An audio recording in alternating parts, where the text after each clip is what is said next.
am Jack, the faithless guy that doesn't even have a sprite, and yet I have a voice. I'm totally gonna die later. Shh. Today's mission on Criminally Yours is to romance this really hot superhero-looking guy and maybe make some very terrible romance and dating decisions. That's what I'm expecting out of a Yandere game. We're going to make bad decisions, and it's going to be fun. All right, y'all, let's get started. I sit at my desk, tidying up my PowerPoint for work to the point of insanity.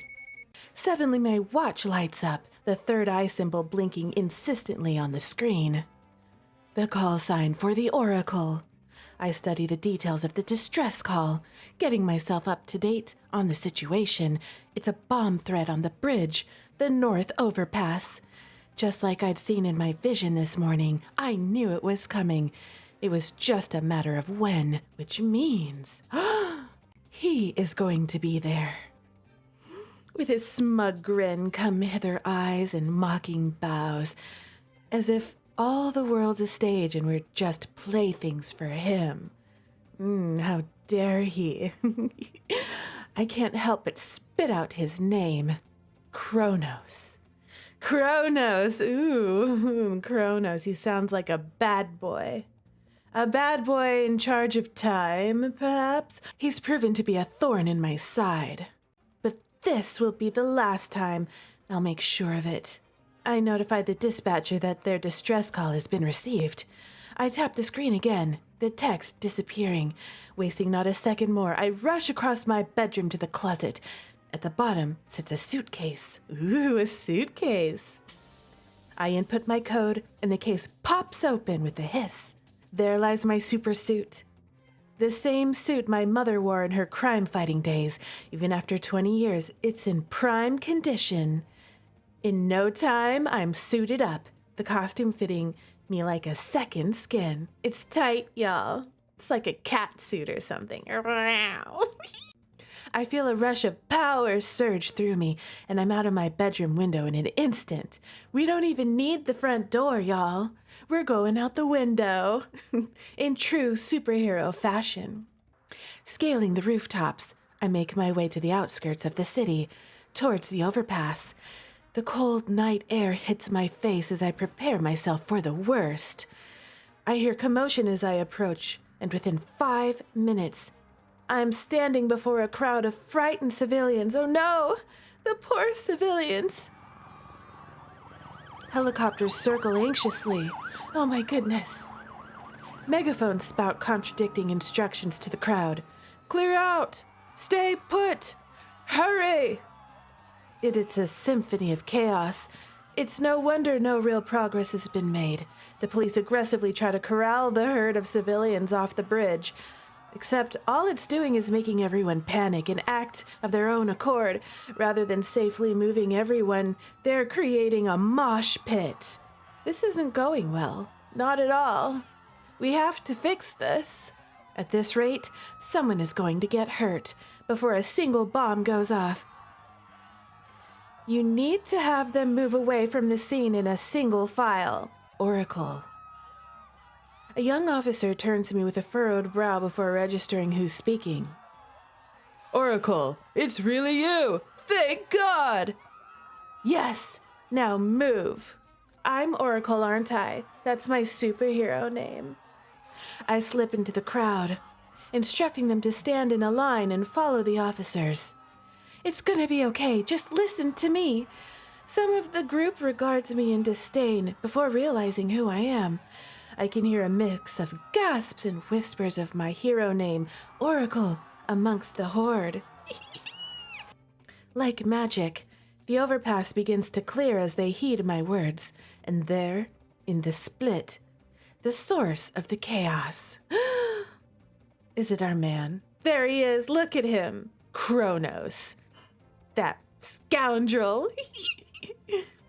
He stands there with his hand extended, like he's asking me to dance. Are we going to strut or approach cautiously? I'm strutting, y'all, because it's Jitterrue, We don't approach with caution. Whatever it is he has up his sleeve, I'll be ready for it. Head high, I steadily approach him. My eyes are drawn to his left hand, noting something small and black in his grasp. Uh-oh, is it like a remote for the bomb situation? It has to be the remote controller. Shit, I need to be careful how I approach this. Oracle. Yeah. Hi, Chronos. Talk to me more. He practically purrs, the sound jumbled and electronic. It always manages to send a shiver down my spine. Do we have a secret crush already? I come to a stop, leaving at least 6 feet in between us. I was worried you wouldn't show. Do I distract him or do I start talking him down? Oh, I'm going to distract him. That sounds like fun. Hey, Chronos, are you worried? I'm sure it'd be more fun for you if I didn't. Yeah. On the contrary, I wasn't going to start the show until you arrived. You were waiting for me. How nice of you. You know me, I don't like to keep anyone waiting. A smirk stretches across my face. Especially my fans. His head tilts. You seem on edge.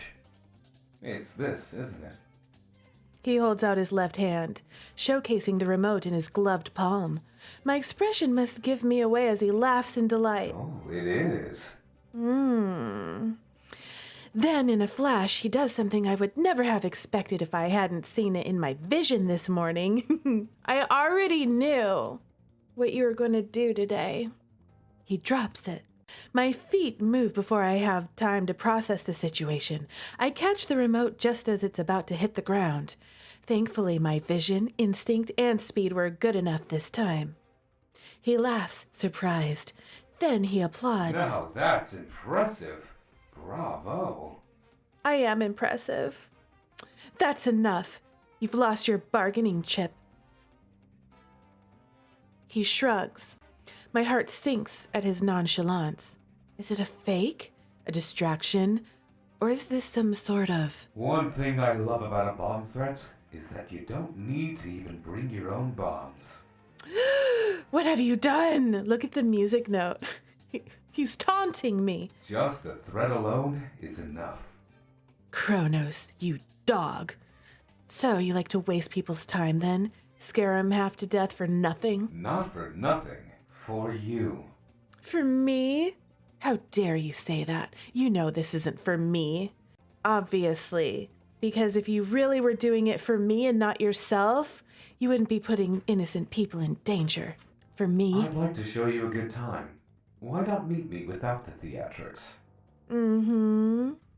Distracted by his six-pack. 1, 2, 3, 4, 5, 6. I think I might see an 8-pack going on here. And why would I ever want to do that? To save police resources, if nothing else. But if you want to continue with these rendezvous, be my guest. I do love seeing you in that suit. You would.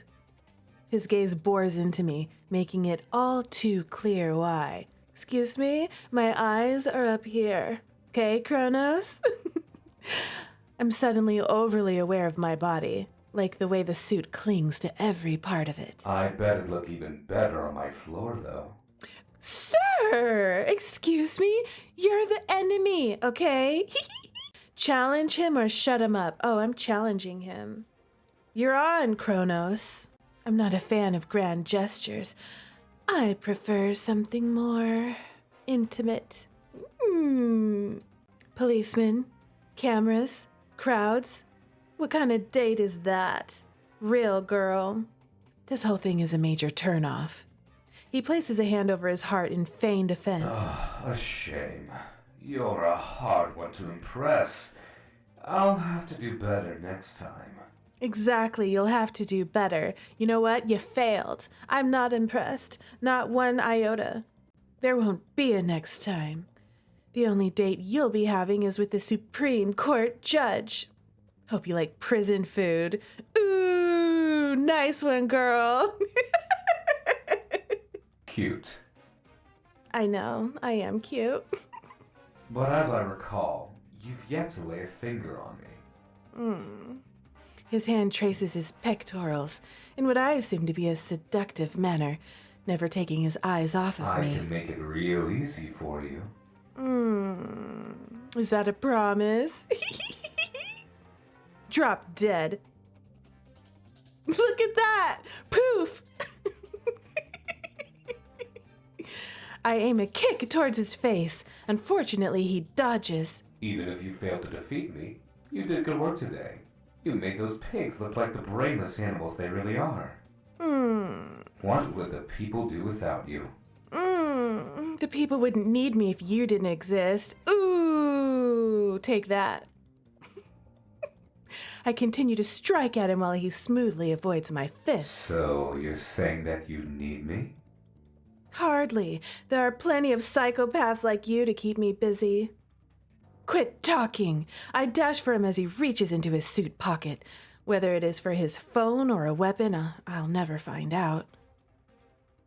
I lash out at him, but he blocks my punch. Hasty. Pow! I know where my fist is going next. Right in the kisser. That's right. Take that. That too is deflected. Ugh! How frustrating. You're too easy to read. I drop to my hands and kick up, tumbling forward. You're so quick and flexible. Yes, I am. Don't be so excited about it because it's not going to be fun for you. The sentence is punctuated by him running a thumb against his mask, as if he's drooling beneath it. Gross. I do another kick and it manages to connect with his side. Take that! Hiya! Strong, too. I am strong, okay? Yet he doesn't seem injured at all. No wincing, loss of balance, or slurred speech. Did he even feel that blow? I attempt to drown his words out as I continue to throw jabs wherever I can. Sorry I've made you angry. I'll make it up to you. You better make it up to me by, putting your hands up and letting me cuff you. But for now, I must bid you farewell. He won't get away that easily. I tense in anticipation to chase him as far as he'll go. Every word he says just pisses me off more and more. Something whirs and drops between us, and I jump back to avoid the impact. A rope? A cable, maybe? I look up, finding one of the helicopters from before. My gaze darts back to him, who's now holding it in out of commission. We'll just have to get him next time. I slam my hand on the bridge's deck. Ugh! Ugh! I'm so mad. Don't beat yourself up too much. No one was hurt and the bridge is clear of explosives. I take a deep breath and close my eyes to steady myself. He's right. Things could have been much worse. I have his remote. Maybe we can get something off of it. I say defeated. I can't believe he got away. My shoulders slump. Good work, Oracle. That's more than we had to work with before. I leave the north overpass by traversing the water, desperate to avoid the reporters and fans. I'm able to return to my apartment without much trouble. While it took longer coming back than going, I still have enough time to shower and get a good night's sleep, and then it hits me. Ugh! The project for work! I think I can get a couple more things done before bed. Oh, we're gonna be up late, aren't we? It's gonna be an all-nighter, isn't it?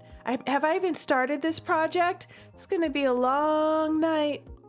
I'd hate for him to end up doing it. Him?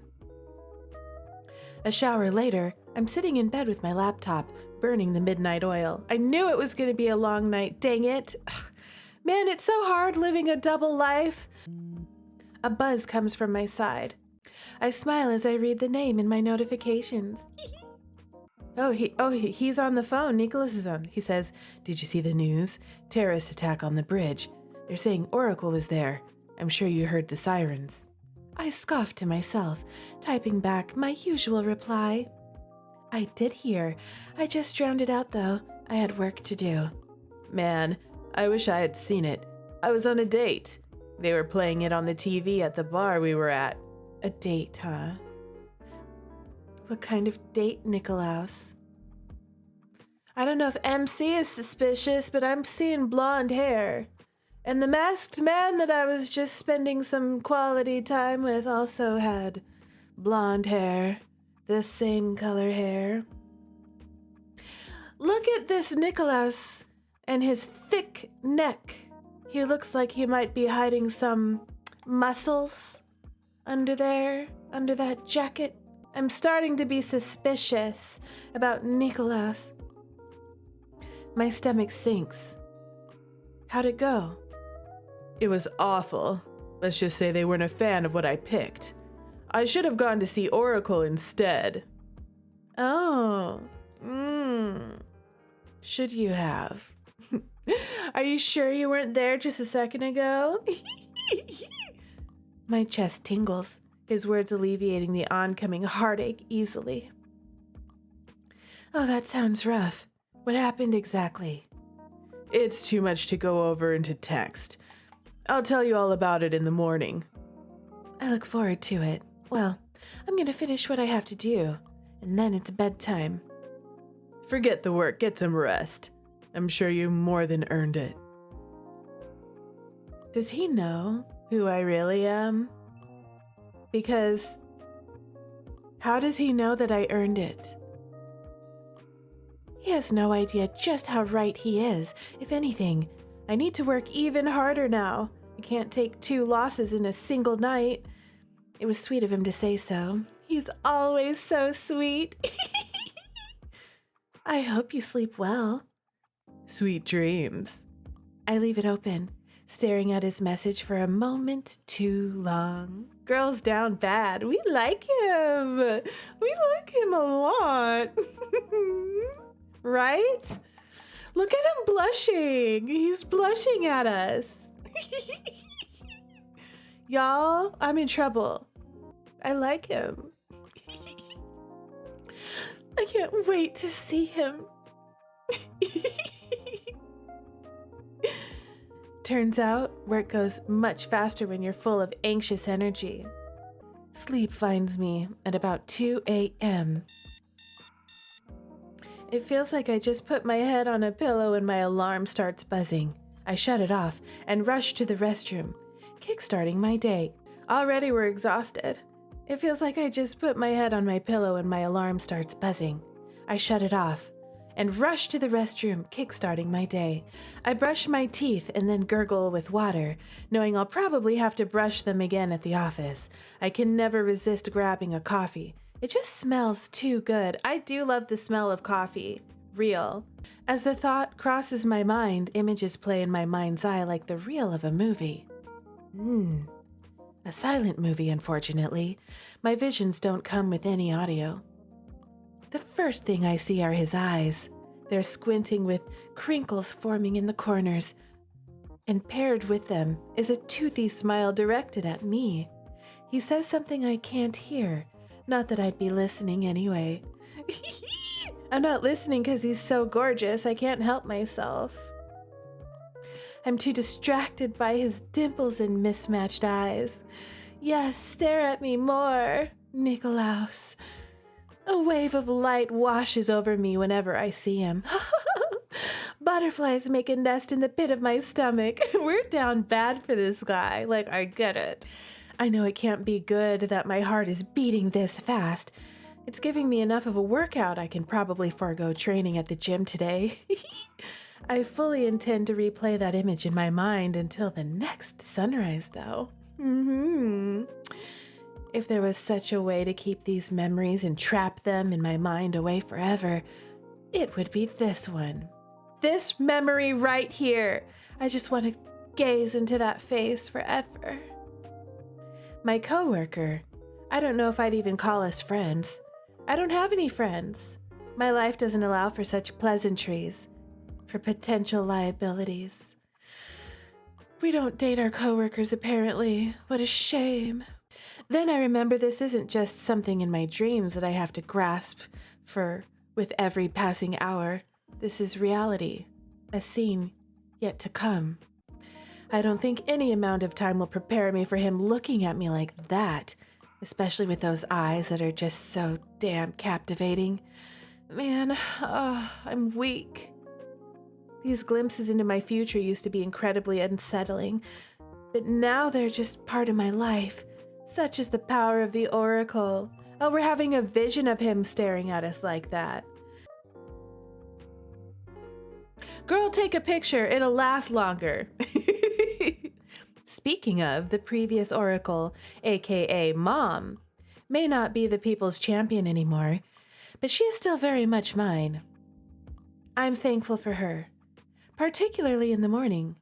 Getting up would be so much harder without the knowledge that there's a delicious and nutritious breakfast waiting for me. Thanks, Mom. I appreciate you. I enter the living room to the sizzling of bacon and a news broadcast on the TV. I hug my mom from behind while she nurses a sunny side up egg. 1 or 2 today? 2, please. It was a rough night. I can see that. I look in the direction her eyes are pointing, finding myself, Oracle, standing off with Chronos on the screen. Oh, how embarrassing. You were gone before I even knew there was a threat. Still, I wasn't quick enough. I don't think speed was the issue here. Oh no, here comes the lecture. As if she can hear my thoughts, she redirects my attention. Before that, let me make our plates. I want to hear about today's vision. I blush reflexively. Her head tilts as she grabs some plates from the cupboard. What's wrong? Why are you making that face? I think back on the vision. That wonderful vision. I didn't see anything important, just work stuff. She doesn't seem to be entirely buying my excuse. She's catching the BS. She's calling it, but decides to let it go in favor of setting the table.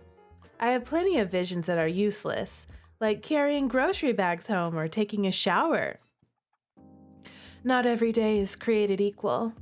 While some days contain bomb threats, others are the typical 9 to 5.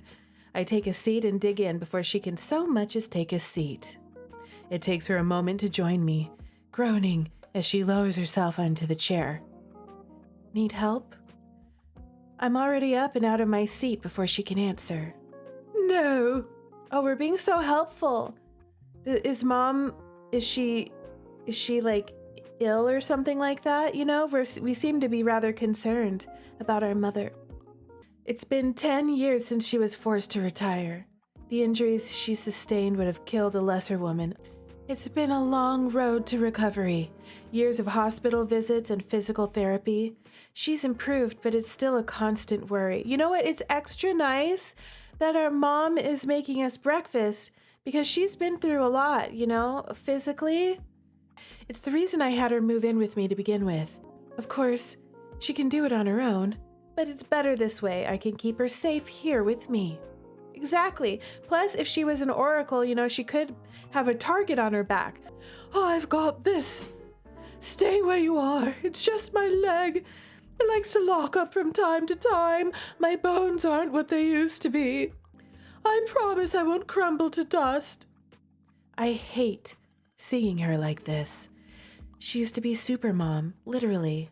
Now, she's just slow and withered. It's so hard watching your parents age. She plops into her seat a little awkwardly, wobbling. Old lady, I do what I can to lighten the mood. She chuckles, mouthing the word smartass. If my bones weren't eating themselves, I could outrun you. I'd embarrass you. She wasn't lying. In her prime, she was twice the hero I'll ever be. We really admire our mom. We admire her. She's a strong woman. We admire her for who she was, and we admire her for who she is now. But that won't stop me from trying to get there. That's right. Let it fuel our sense of competitiveness, because we're just going to keep getting better and better at this superheroing thing. Half an oracle is better than none at all. Now, like I said, speed wasn't your issue this time. She sets her elbows on the table, looking me in the eyes. You've got to stop quipping with Chronos. You're just giving him what he wants. She's not wrong, but I really wish she'd save this conversation for later, when defeat didn't sting so much. The wound is still fresh. While you two were chatting away, he was able to work out an escape route. My heart drops. It hadn't even occurred to me. I thought it was just poor luck. My mother notices the realization settling in. Rue, baby, listen, you're incredible. Too wonderful to be making such stupid errors. I needed to stall, though. I didn't know if the remote was fake or not. I'm not talking about that. I meant after you got it from him. That's where you lost all your momentum. You should never have attempted to negotiate with terrorists anyhow. But lucky he just wanted to prove a point. I cringe, thinking back to my failure. I don't even know what he wants. I say, thinking out loud. Chaos? Destruction? To bother you? I chuckle wryly. It doesn't matter. He behaves in such a way to throw you off, and it worked. I grip my fork tightly, then take a deep breath. I get it. You're right. Of course she is. If it was her, Chronos would be rotting in a jail cell right now. Not plotting ways to instill more fear into the people, to embarrass me further. You need to start taking some new martial arts classes. It seems Chronos is able to read your moves. I'm not sure how. I thought you did a good job keeping him on his toes, but he was able to react too well, like he was reading you. She looks down at her food, pensively. Do we still not know what his powers are? Well, all we have to go off is the name itself, Chronos, the god of time. Though knowing him, that too could be his way of throwing you and the authorities off of his trail. That could be smart. True.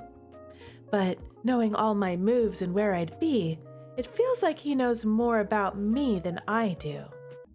I doubt it's something that drastic. She sounds so confident. Are you sure? He'd have made more progress in his schemes if that was the case. The losses would be far greater than a simple fight. I believe that whatever his power is, it's used to set you back as much as possible, to get under your skin. But why? To disempower you? I don't know. And maybe it doesn't matter. Your priority is to bring him to justice. Everything else is just a means to distract you from that goal. Even speculating about it is a waste of time and energy. You should meet with your trainer every night this week. Who knows when you'll encounter him again? You need an edge, and that means a whole new moveset he can't read so easily. This will be the third trainer this year. First boxing, then Brazilian Jiu-Jitsu, and now who knows what. I can't help but feel like I'd run out of fighting styles to learn. I know it's a pain, but he's proven to be a worthy adversary. You must do whatever it takes to overcome him. It's moments like these where I wish I was having breakfast with a normal mother. She's on my case. I understand what is required of me, but that doesn't make it any easier. I know, Mom, I'll be better. My love, I'm sorry. I was being harsh. I'm just worried about you. Something about Chronos makes you lose your edge. Blame the abs! It's the abs' fault! Exactly! I looked at those abs and I just completely lost my mind. What the heck was I doing? Where was I? Who am I? All I see are abs. For now, he won't be able to pull that stunt a second time. Exactly. All we can do is learn from our mistakes. The next time you get a vision, write it down. Make sure you don't overlook any minor detail. I nod. The vision was... It was nothing, thankfully. Oh, it was something. I blush again, looking away to sip my orange juice. It's about that man you work with, right? How does she know? Is there another power oracles have that she isn't telling me? Mom? How do you know? Look, I may be a former superhero and your mother, but that doesn't mean I never had a love life. How do you think you came to be? Mom, stop. Stop, okay? Gosh, I'm a grown woman. Stop. I put 2 and 2 together. Nikolaus, right? Isn't he the one you've been working on that project with? I nod, feeling embarrassed, but too far backed into a corner. I stayed up late to finish my portion of it. You're such a hard worker. Make sure to find some time to take it easy. Between Oracle, your day job, training, and performing at the bar every week, you've got no time to breathe. Real, girl, your mom is right. You need some time to yourself. Oh, I know. You should go on a date. Better yet, you should ask Nikolaus on a date. I shake my head as soon as the words leave her mouth. No. Yes. It can't be healthy to only focus on your work. We all have to work on our stress sometime. Mom! What do you mean by working on our stress? Okay? All right? We're not having this conversation, Mom. Gosh! I didn't mean it like that, though it wouldn't hurt. I really don't think we should be having this conversation. He's my coworker and my friend. I don't want to ruin the relationship, you know? I don't want to ruin the friendship. Sure, but you also get red in the face every time I mention him. Oh, dang it. Dang blushing, how dare you betray me? I'm not saying commit to him. You have a long way to go before you can reveal who you really are to someone, but it's a start. There's no shame in having some fun and letting loose. Just something casual to take your mind off of Chronos.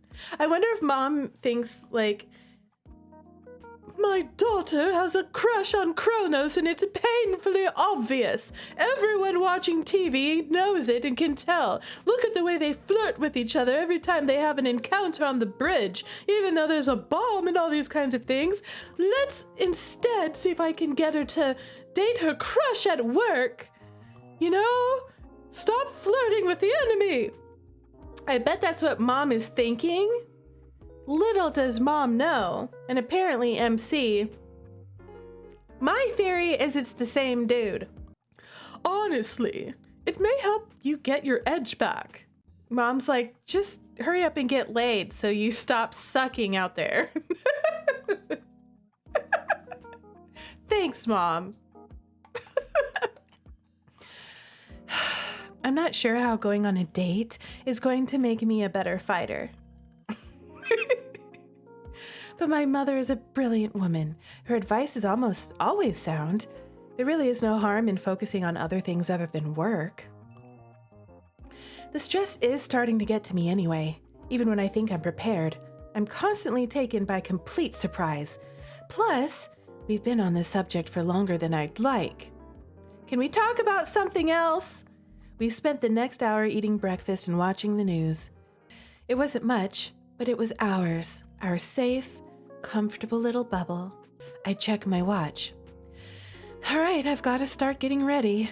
Okay, I'll clean up in a moment. I'm feeling kind of tired. You're good. Get some rest. She nods. I rush over to help her, and I give her a big hug. Sorry for being a bit harsh earlier. I just want you to be prepared for anything. I know. Don't worry. Mom ends up laying on the couch in the living room as I take a shower. One glimpse in the mirror lets me know I look like a complete train wreck. Just disheveled. I've lost a bit of my groove. I breathe in, replaying my vision. We're replaying the vision in the shower? Girl. That's right. I get to see Nikolaus. I wonder why he's smiling at me like that. I guess we'll find out later today. He's always polite, cracking jokes, and being charismatic. His smile, oh, his smile. I've heard him say that a smile is one's greatest accessory, and it's the most true for him. Look at that winning $1 million smile. Look at him. I can't imagine asking someone like him on a date. It's ridiculous to even think about. Is it, girl? If he's looking at you like that, he's mighty interested. You should ask him out. Listen to yo mama, okay? Hold up. Look at this. I slap my cheeks sharply and shake my head to snap myself out of it. What are these self-defeatist thoughts? This is all because of him. That villain. He's really done a number on my self-esteem. It was just one mistake. It won't happen again. Next time, I'll be ready. There isn't any time to dwell on such things. I need to get ready.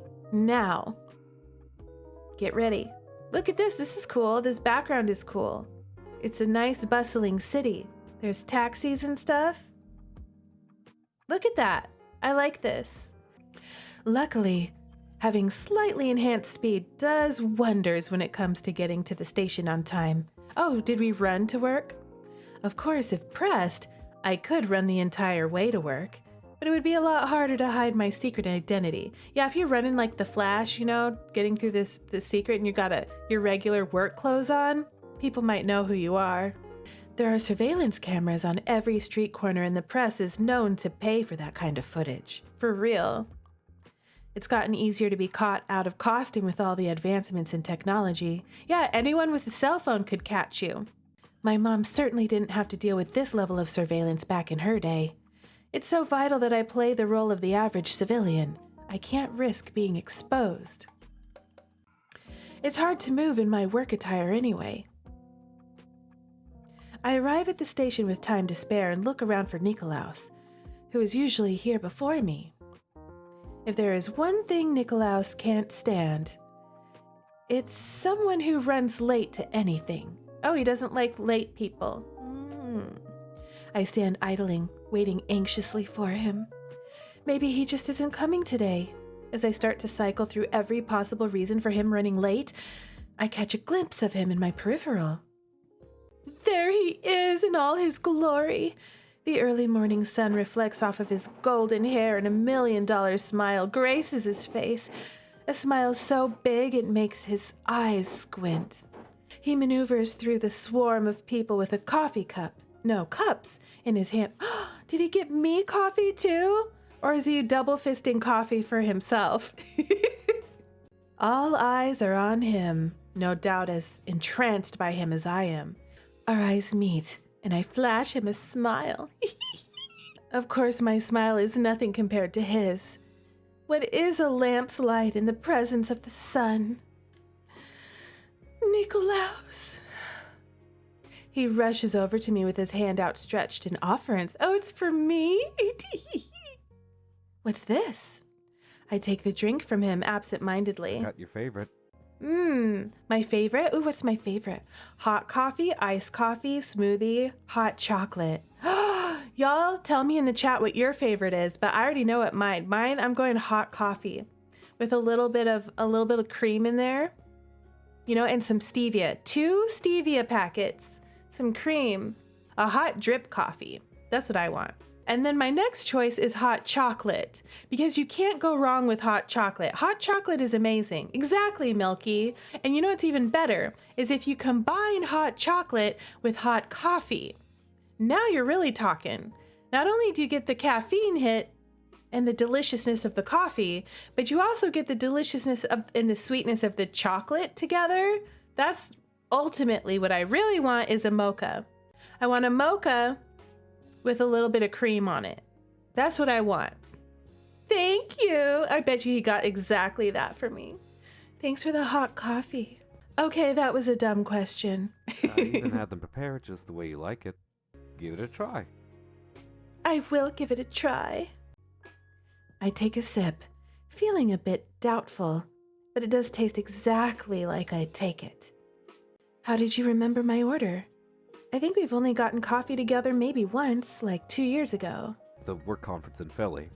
I don't know. Just good memory, I guess. Yeah, I guess. There's good memory and then there's this. Someone sounds ungrateful. No, not at all. I'm sorry, Nicholas laughs it off. I'm teasing. I'm glad I got it right, and that you like it. I hope. Oh, I do. Think of it as a thank you for all your hard work. It's nothing really. I wasn't doing anything else anyway. You? Doing nothing? Real. I know, how scandalous of me. If you weren't doing anything, we should have hung out, got wings, and played pool at the bar. We should have. See, he's asking us out on a date. MC, say yes. Say yes. Go on a date with this man. You love him. You're obsessed with him. He's beautiful. You want him, okay? Look at him. Look at how he's looking at us. Say yes, MC. Well, it sounds nice, but I like to relax on the nights I don't go to the gym. Rejected. And so cleanly, too. I shake my head. I didn't mean it like that. I honestly wouldn't mind hanging out. It's just that it's hard to do that with everything else going on in my life. He doesn't press, thankfully. Again, I'm just joking. Well, sort of. It would be fun to do something together that isn't work-related. Yeah, and that also isn't superhero-related, you know? Right? Maybe I can go to the gym with you sometime? I work out myself, if you can't tell. Oh, he's bold. He flexes, bringing attention to his biceps. Oh, he's like, welcome to the gun show, Rue. Oh, I can tell. But that doesn't sound like a bad idea. I mean, I do need a new trainer anyway. It might be a good motivator. I think I'd like that, actually. Only you would get excited about going to the gym over wings and pool. I look down ashamed. I wish I had half your drive. My head jerks up to stare at him in surprise. I've been meaning to switch gyms anyhow. Which one do you go to? Have you heard of Knockout Fitness? Oh yeah? It's a date then? He's blushing. Look at him. Y'all, he's super hot though. Like real. He looks like maybe he has money. That's a nice suit. How much does that suit cost? Are you wealthy and hot? You know, and you have similar interests. We both go to the gym. Just saying, he might be kind of perfect for us. A date? Wait, that reminds me. Speaking of dates, are you going to tell me about yours? He scratches the back of his neck. Oh yeah, I did say I'd tell you about it. You sure did. The thing is, it wasn't all that memorable. Let's just say there's a reason I haven't gone on a date in a long time. Oh, Nikolaus. Is it because of your nightly escapades as Chronos? Whatever we're doing right now is more of a date than whatever that was. Yeah, whatever that was. For real, dude. Why are you up at night doing that stuff? Why do you do that? Why do you terrorize people? I do everything in my power to not get too giddy at that. He's basically telling us, he's like, Rue, I'm available. I'm single. I'm sexy. And I want you. I want to go on a date with you. I want to love you. Just let me love you. He's giving us all the signals. Girl, open your eyes. Just say yes. Say yes, Rue. I am a pretty poor date, so that's saying something. Hey now, I doubt that. You'd make a great date. You're just busy. Not that that's a bad thing. You're working hard. A relationship would just take away from that. I get it. He gets it. Look at, he's looking at me with those eyes. Stop. I'm drowning in your gaze. I fiddle with the sleeve of my coffee cup, unsure how to respond. He's not entirely wrong, but I wish I could tell him the reason, how there is more to it than that. I bet he already knows, girl. He seems to know a lot about us. I wish I could be casual about dating, be casual with Nicholas, but I'm either all in or all out. If I can't give him all of me, then I can't give him anything. Girl, you can't even go on a date. Maybe friendship and maybe a gym partner, but there will always be secrets between us if we date. It's just safer this way. She's like, I can't let him know about my real identity. Yeah, it's just a lot. Maybe one day I'll date. I don't know. There's no pressure. I mean, if you never do. That's okay too, as long as you're happy. I love his voice. His voice is hot. His words alleviate some of my newfound disappointment. Thank you. I appreciate you being so understanding. Of course. Our conversation ends just as the metro arrives. We board and I take a seat while Nicholas decides to stand, offering an old lady the seat beside me. See that? He's offering an old lady the seat. What a sweetheart he is. He's standing for the older lady. He doesn't whisper into our ear, does he? Because if he does, I'm done for. Your boyfriend is so sweet. Instead of correcting her, I say thank you. Nicholas smiles down at me knowingly. Aww. I thought it was obvious that we are only co-workers, but I suppose two people close in age and proximity can only be seen as one thing. Not that I have a problem with people thinking we're together. Then a realization hits me, like the train we're boarding. It isn't like Oracle can have a boyfriend, but maybe Rue can. Exactly, girl! Get yourself a boyfriend. I drop my bag onto my desk chair, already feeling stressed out. We only have this week to finish up the project before we have to present it to the boss man himself. It feels like no matter how much I work on it, it's never any closer to being done. I feel that. Real girl. I finish the last of my drink and consider what I should do with it. I almost want to keep it as a souvenir of Nikolaus' kindness. But that would be weird. Also, do you really want to keep, empty cups of coffee around? Why don't you just go on a date with him? I shake my head defiantly and toss it into the trash. Why am I getting all sappy over a coffee cup? I dive into my work before I can get lost in my thoughts. Thoughts of self-doubt. Thoughts of Nikolaus in my vision. Thoughts of potentially being single forever because I'm a superhero. As I open the browser, I notice a news article just beneath the search bar. Oracle stops Chronos from bombing City Bridge. See? We did stop him from bombing the bridge. He might have gotten away, but it was not a total failure. We did stop him. I click on it and give it a once-over. The article is charitable, declaring that I did the general public a great service. It does little to soothe my feelings about the matter, though. My mother may have been harsh, but she was right. I could have done more. I have to do more. At this rate, I don't know if I'll ever be able to defeat Chronos.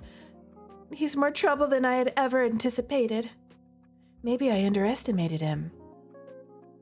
Look at him. It's the face from my vision this morning. He's looking at me lovingly. Oh my gosh. What you eating? I jump and look up at Nikolaus, who's staring down at me.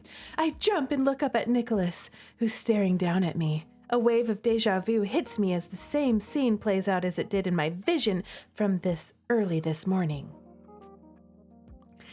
He looks good in every light, but the morning light really did it for him. Rue. I snap out of my trance, realizing I'd been staring up at him stupidly the last few minutes. Oh, a few minutes? A few minutes of just drooling, staring at this man? He's like, girl. Oh, just reading this article. I didn't know you were interested in this kind of stuff. Not especially, just curious. Anything not to work. I laugh awkwardly. We can't blame us. I mean, look at the man, okay? Look at him. And then how he talks, the way he talks. Stop. Do you know anything about that Chronos guy? Oh, and he's asking about Chronos now? Oh my gosh, he's totally Chronos. More than I'd like.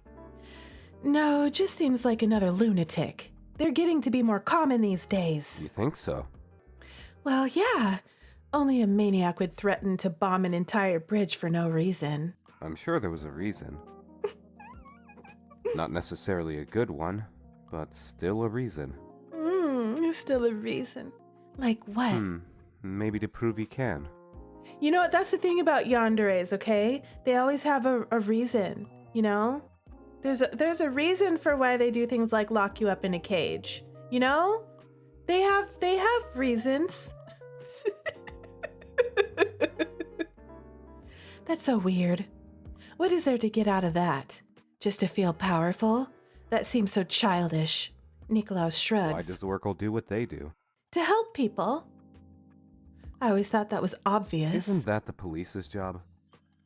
Oh yes, because they're so helpful. It's nice to have someone who actually looks out for the common people. The last thing we need are more power-hungry junkies trying to instill fear in everyone. I flush. At least that's what I think. My mom is into this stuff, so I hear a lot about it from her. Your mom? That's cute. Yeah, she's a bit of a superhero nerd. I get it. Oracle is really something special. You do? Kind of, yeah. I mean, I can't imagine doing what they do. It's already hard enough just doing our own job, but to have so many people relying on you? Yeah, it's a lot. How do they live like that? How do they?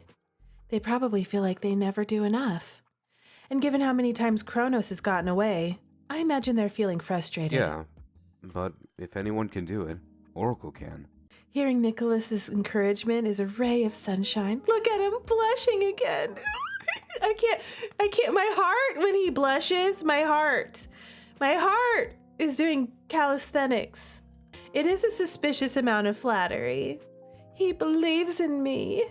It emboldens me. I'll train harder than I ever have. Nothing like last night will ever happen again. That motivation doesn't extend to just my superhero work, but my own as well. We should get to work. Otherwise, Dick's gonna live up to his name.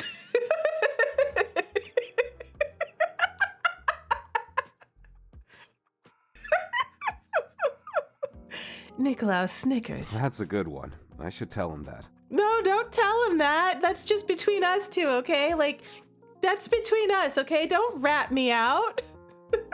Like, no.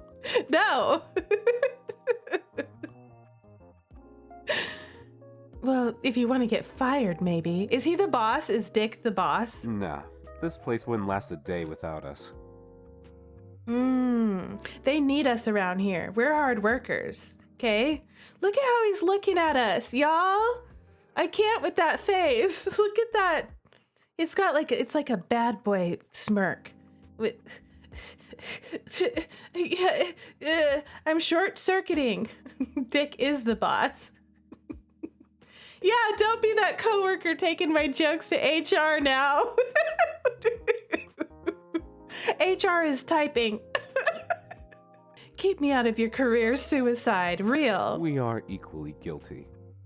It's your fault, okay? You're the one that was gonna rat me out, okay? You were the snitch. I have nothing to do with We're this. partners. Of course you do.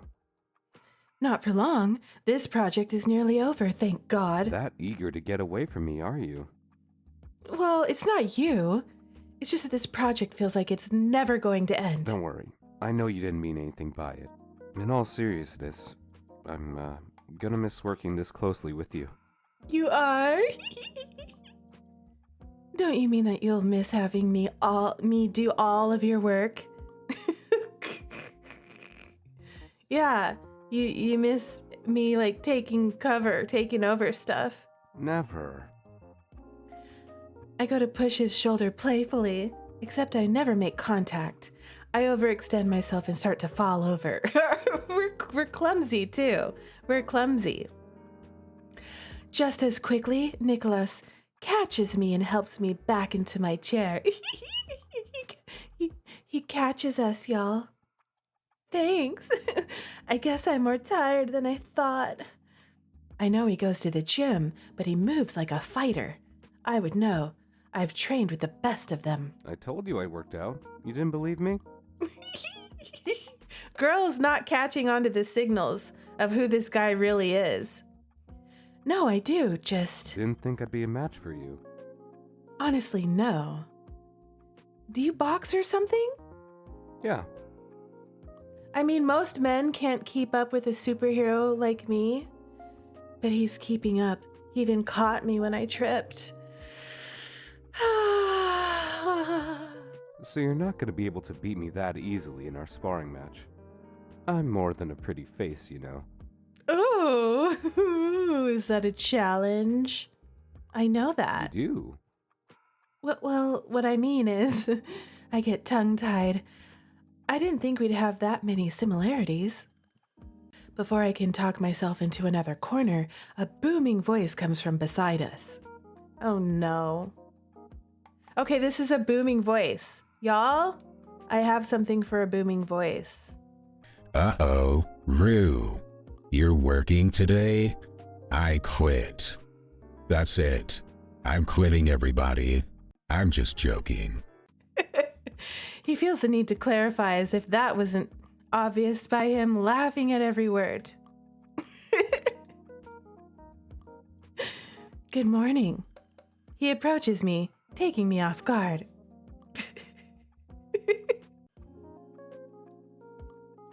What color are your eyes again? Brown? I always forget. Yes, I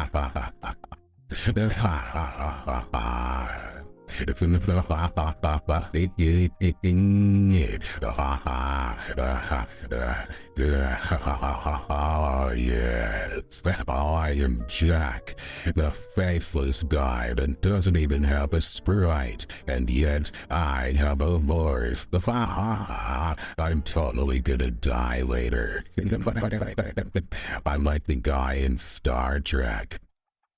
That is like guy in the red shirt and he doesn't have a name. And then all of a sudden you go to the alien planet and he's the one that dies first. And everyone's like, no, not nameless guy. Or Jack or whoever, the dude in the shirt. That's me, y'all. Let's see, do we answer? Or do we let him keep talking? Oh no, we're gonna let him keep talking.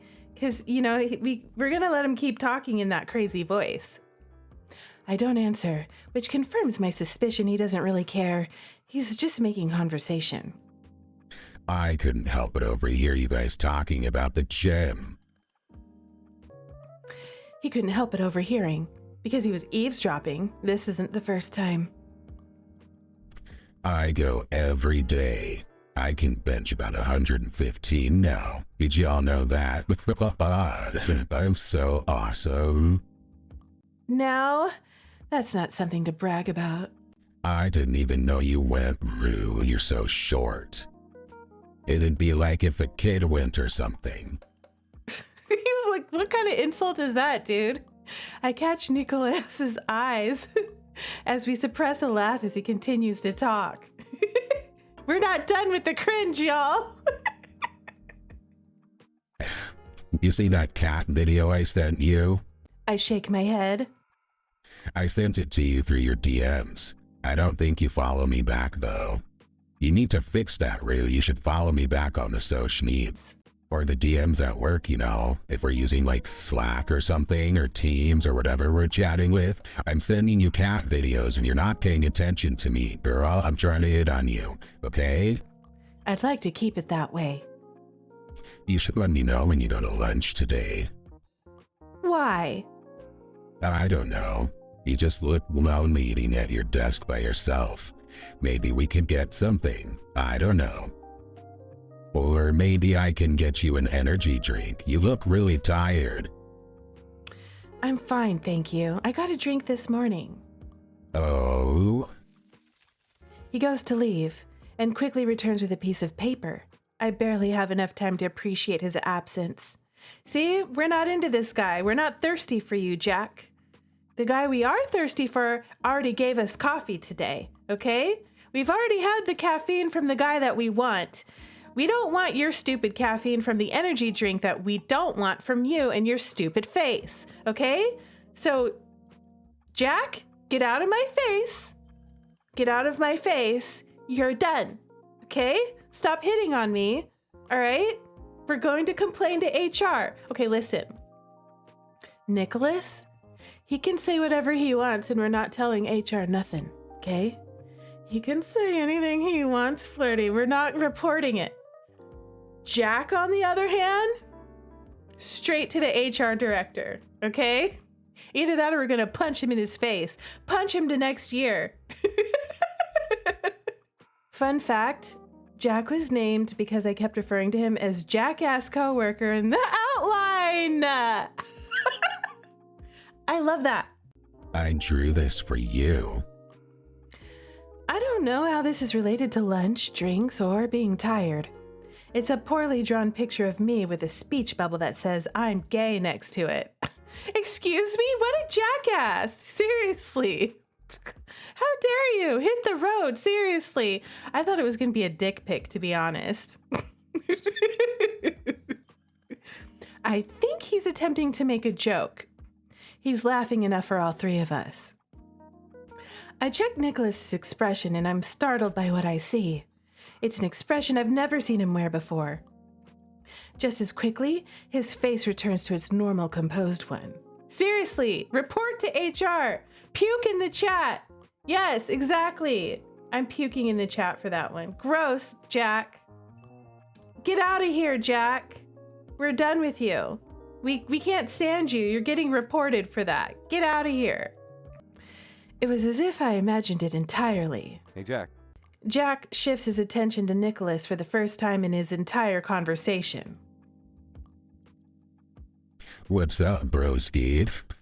Did you see the new girl on the second floor? The new admin? Jack looks confused before something clicks. He perks up like a dog at the word treat. Oh, the blonde. Yeah, I think she said something about you the other day. I can't remember what it was. Really? I'll have to catch up with you guys later. He immediately makes his way over to the elevator. Nicholas breathes a sigh of relief, smiling with his eyes closed.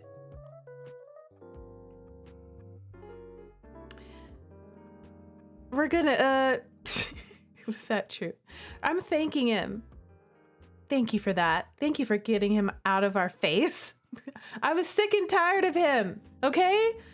I couldn't take him, like, he's gross and he's slimy and I can't stand him. For what? His eyes sparkle mischievously. He's not a bad guy. But I could tell he was bothering you, and that was bothering me. Nicholas. I guess we've stalled long enough. You know, he just saved us. He caught us romantically, and he got that guy out of our face. The rest of the day goes by smoothly, wonderfully uneventful. I used to hate the mundanity of everyday life, but it's preferable to the chaos that comes with being a hero. Sometimes you just want to chill, you know? There is no telling when that peace will be destroyed, but I selfishly hope Chronos will hold off until our project is finished at the very least. Yeah, Chronos, stop causing trouble. Wait till I'm done with work. The next morning, like most of my mornings, follows the same routine. Wake up, vision, my boss Richard telling me something. Breakfast, lecture from mom, commute, and work. Hey, could you send me your portion of the work? Oh yeah, my bad. Slacking off again, I see. I'm not slacking. I was gonna do it, okay? Like, I was just about to do that. Don't confuse me with you. Yeah, you tell him, girl. He comes up behind me and peeks over my shoulder. I try to keep my composure as I shift through my files and email the project-related ones related to him. Wait, what am I talking about? Wait, I'm distracted by the fact that he's looming sexily over my shoulder, okay? I can feel his body heat. I'm short-circuiting. I can't talk anymore. I can't get through the sentences because this man is so fine. I'm totally distracted. You did more than I thought. We might be able to finish today. Don't jinx it. I didn't say something like the files are gonna get corrupted. Hey, I said don't jinx it. He puts his hands up in surrender. Fine, but it wouldn't be the worst thing in the world if we had to keep working together. Really? We make eye contact, Excitement and fear course through my body. I have to turn away just to maintain my composure. I open up a text document and scroll down to my last sentence. In retrospect, I probably shouldn't have put everything in one place as the document starts to lag. I managed to write a couple of words before the computer freezes. Annoying, sure, but not a huge deal by itself. I'll make sure to throw Nick a suspicious glance. I didn't do it. Listen to that sound. Man, that brings me back. That restarting sound. I force a restart and then attempt to bring up the document. Nothing happens. It opens a blank document. What the hell? I really didn't do anything. I know, but something happened. Don't tell me the file is corrupted. My breath quickens as reality sets in. Oh no, did we lose all of our work? Nick, that was like a week's worth of work. Curse the boss and his outdated software. Can we get Google Drive so that everything just like saves in the cloud? Why are we doing it this way? Without the recovery features available in newer programs, this could all very well be lost. No. Girl, I'm sorry. I'm real sorry, girl. That sucks. I duck my head, trying to will away the oncoming tears. Just imagining the amount of work I have to do to catch up. If Oracle is needed, I'd be flipped. Nick touches my shoulders, urging me to stand. I do, confused. He sits himself in front of my desk and begins typing away. What are you? I watch as he retypes the opening sentence. I'd recognize it anywhere. I was incredibly proud of the way I wrote it. That doesn't mean I remember the exact wording, though. But somehow he does. Wow, that's a really good memory. That's a really good memory. Suspicious. Suspicious. It isn't just that sentence either. It's the next, and then a paragraph. Within 10 minutes, the document is identical to the original. How did you do that? Seriously, are you a genius? Seriously? That's his power, girl. I can't believe what I'm seeing. I can only gape as Nick makes copies of the current doc and uploads as a backup. That should do it. How did he do that? How? I don't like talking about it because it sounds like I'm bragging. But I've got a photographic memory. You might have seen it in movies and stuff. Yeah, I've definitely seen it in movies, and I wasn't expecting that from you. Hey, that must be how he got away, you know, like how he knows all of our moves and how he remembers the coffee, you know, because he remembers how we fight. He remembers what we drink, you know, and he remembers every word that I wrote in that document. How long was this document? How many pages was this document? I need to know. I know it's real. I didn't realize how impressive it is. And you had read the doc before? I did. It was really good too, so I didn't change anything. Seriously? Like an entire document, word for word? It looks exactly the same. It's like it never happened. Had I not seen him type it all out, I just assumed he'd recovered the original. How in the world? I guess I'm not the only person who is super. Some citizens are powerful in their own right, possessing gifts that don't seem human at all. Nick, I can't thank you enough. There's zero suspicion that this guy is Chronos. She has zero suspicion.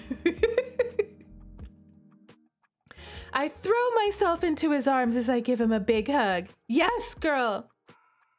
He's initially stunned, simply holding me before tentatively rubbing my back. I'm glad I could help.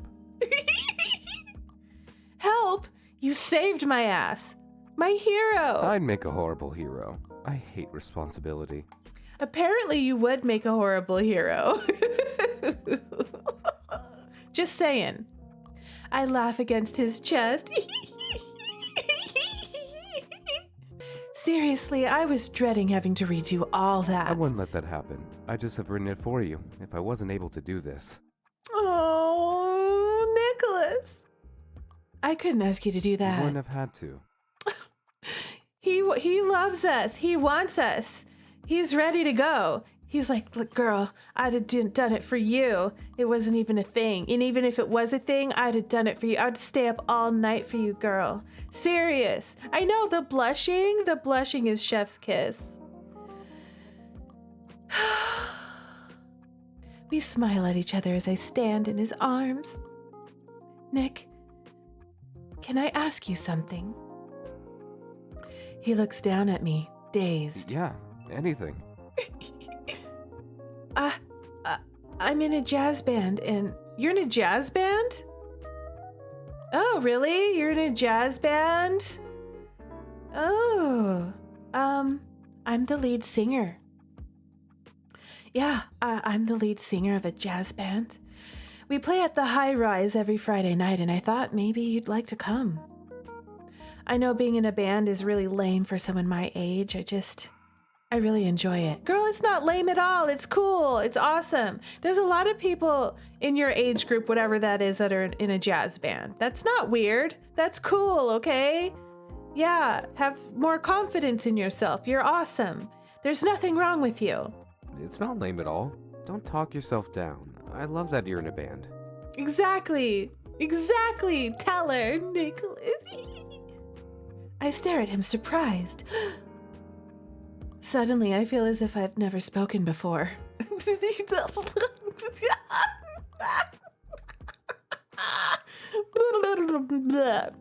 We're short-circuiting is what's happening. Everything I say sounds like it's not even coming out of my own mouth. There's another beat of nearly unbearable silence. The girl is in love. Yes, finally. Love. Completely in love. We love him. Are you trying to ask me out? Oh, am I? Yes, girl, say yes. Say yes. With the way he's gazing at me, I realize that he's not joking. A chance like this won't ever come again. The words my mom told me play in my head. There is no shame in having some fun and letting loose. Just something casual to take your mind off of Chronos or, well, anything else. Yeah, see, remember, Mom is very sex positive, okay? Mom was like, how about that young man that you go to works with, you know? He's a good date. Why don't you ask him out, Rue? And at the time, I was like, Mom, stop. Stop, Mom. And now I'm like, maybe I will ask him out. Like, he's pretty fine, okay? And if I am? His look of shock nearly steals away all of my newfound confidence. Maybe he's just joking and I've gone and made it awkward. This is a horrible way to say thank you. Then it's a date. I take in a shaky breath of relief. Out of all the dangerous things I've done in my life, asking out my crush has got to be in the top 3. Date secured. Let's finish up the rest of this project so we don't stress about later. Yeah. I'm not going to be able to focus on the project now. I'm too excited about our date. I don't want to be thinking about anything work-related on our date. Exactly. I nod slowly. Not convinced this isn't all just a dream. Me neither. Y'all, it's getting good. It's getting good. My only worry should be not making a fool of myself on my first date in what feels like a decade. There are only so many times you get lucky. I hope my luck doesn't need to end here. Nick and I work tirelessly, hopefully nearing the end of the project. The sound of gossip in the cubicle next to ours distracts us. Everyone's talking about us now. Did you hear what happened to Jack? What? What, he hit on that HR admin? Oh, we sent him to HR.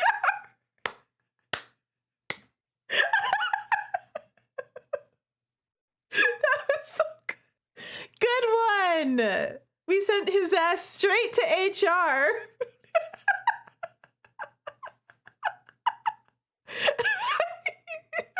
I can see it now. He went over to HR, the blonde chick in HR, and he was like, Hey, girl, are you an angel? And she was like, huh? What? Did it hurt when you fell from heaven? And she was like, what? Excuse me? And then he said, hey, girl. If I said you were sexy, if I said that you had a hot body, would you hold it against me?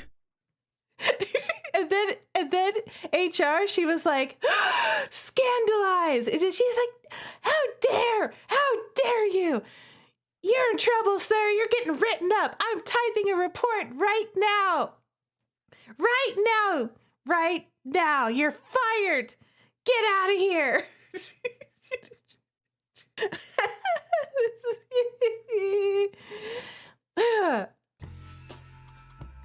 Yeah, he did that. But then on his way home, apparently he got hit by a car. What? Oh my God. What?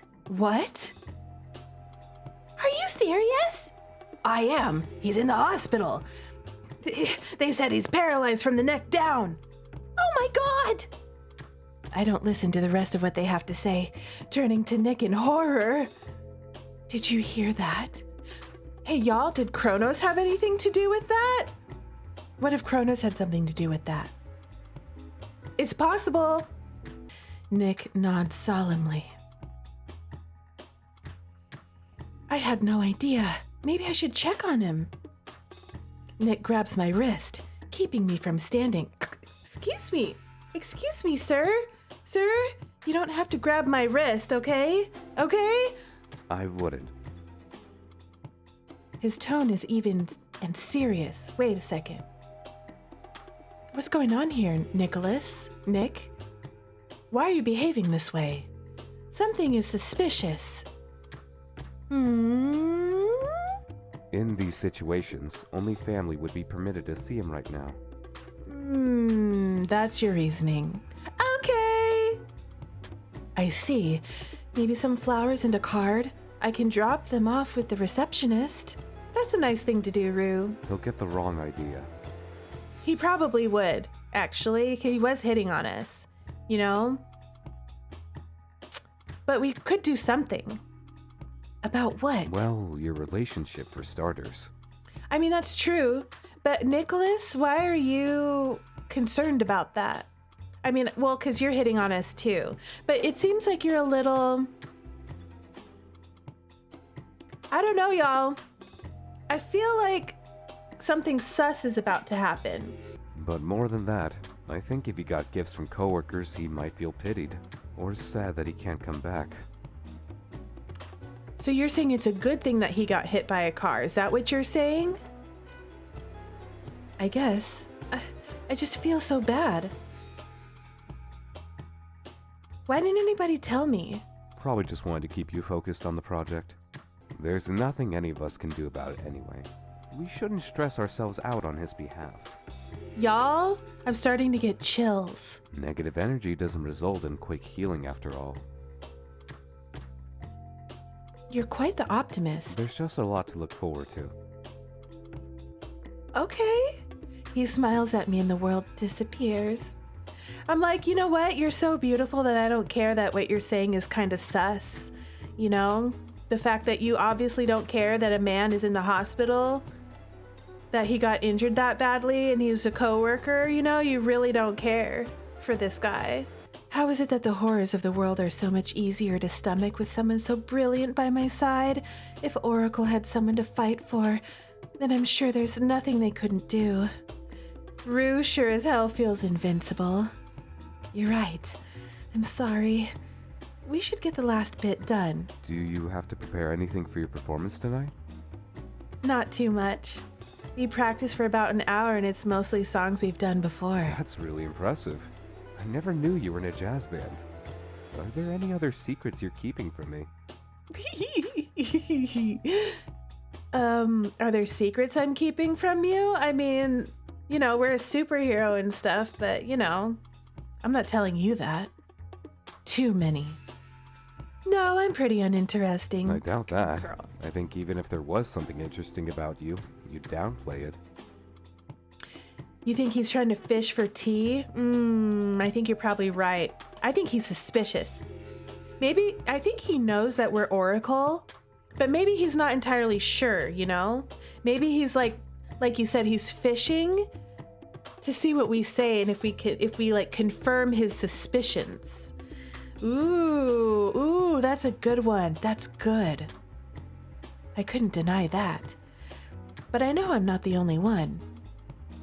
How have I known Nick these last couple of years without ever learning about his photographic memory?